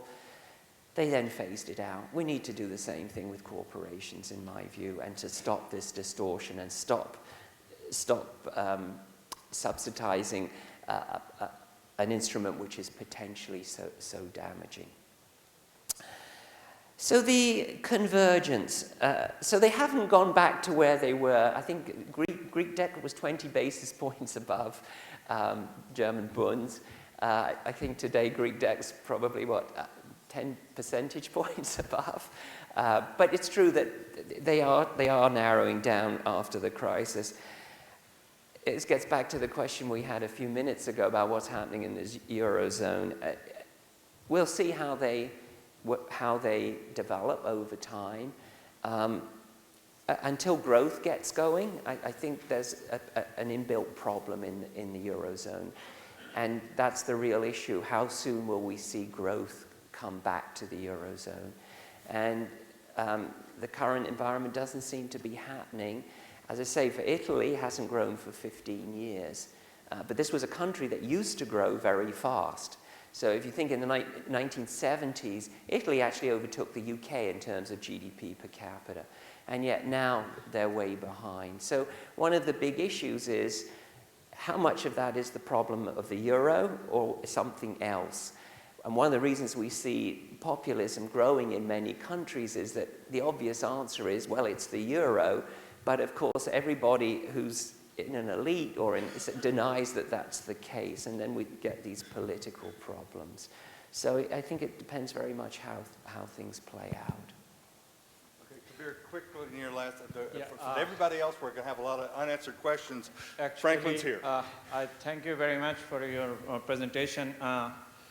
You know, there is this PhD thesis recently I read by Susan Buckley in the UK. She was trying to show the convergence of three monotheistic religions: Judaism, Christianity, and Islam. In every religion, interest has been forbidden in some format. So we have this fractional reserve banking system, even in the US, Milton Friedman, US monetary history, that always create this periodic financial crisis. And Islamic finance, by very definition, is pro-equity and anti-debt. Now the question is, in every country, including Islamic country, you'll find the banking community is very powerful, the lobbying power, money machine, and so on. Now the question is, in order to bring this new financial structure, where it is good for everyone, where the convergence will rise? Do you think that there will be a clash at one time? When? Because apparently we agree the good about this equity-based financing, but it is not happening. And you have given, and there are a lot of things has been written, but the question is there has to be a point, there has to be enough voices that there will be this clash point when that is going to happen. We have gone through so many crises over the last few years. Do you see any prediction? I know you're not a prophet, but please give your comments. So let me just answer that quickly. So people talk about these big banks and should we break them up. My own view is the main reason to do that is because they have so much lobbying power. And I think that's a big problem in most countries, as you suggest. I think that the big hope is that as we go through the next crisis, we get more results of the form the banks that were more equity-based did better and was more stable. And as I say, we get that kind of result in the Islamic system. And maybe if there's more move towards this kind of equity finance, we can give an example of how equity finance can be superior, even in banks. Thank you very much, Franklin. We're into lunch, so please, if you have questions for Franklin, he would do that. And it's time for. I was kind of surprised, Franklin, you didn't mention we also in 3 months have the chance that your country may very well leave the European Union, Brexit. That may happen, yeah, but we're not in the Eurozone. No, you're not in the Eurozone. That's it. Thank you very much. It's time for lunch.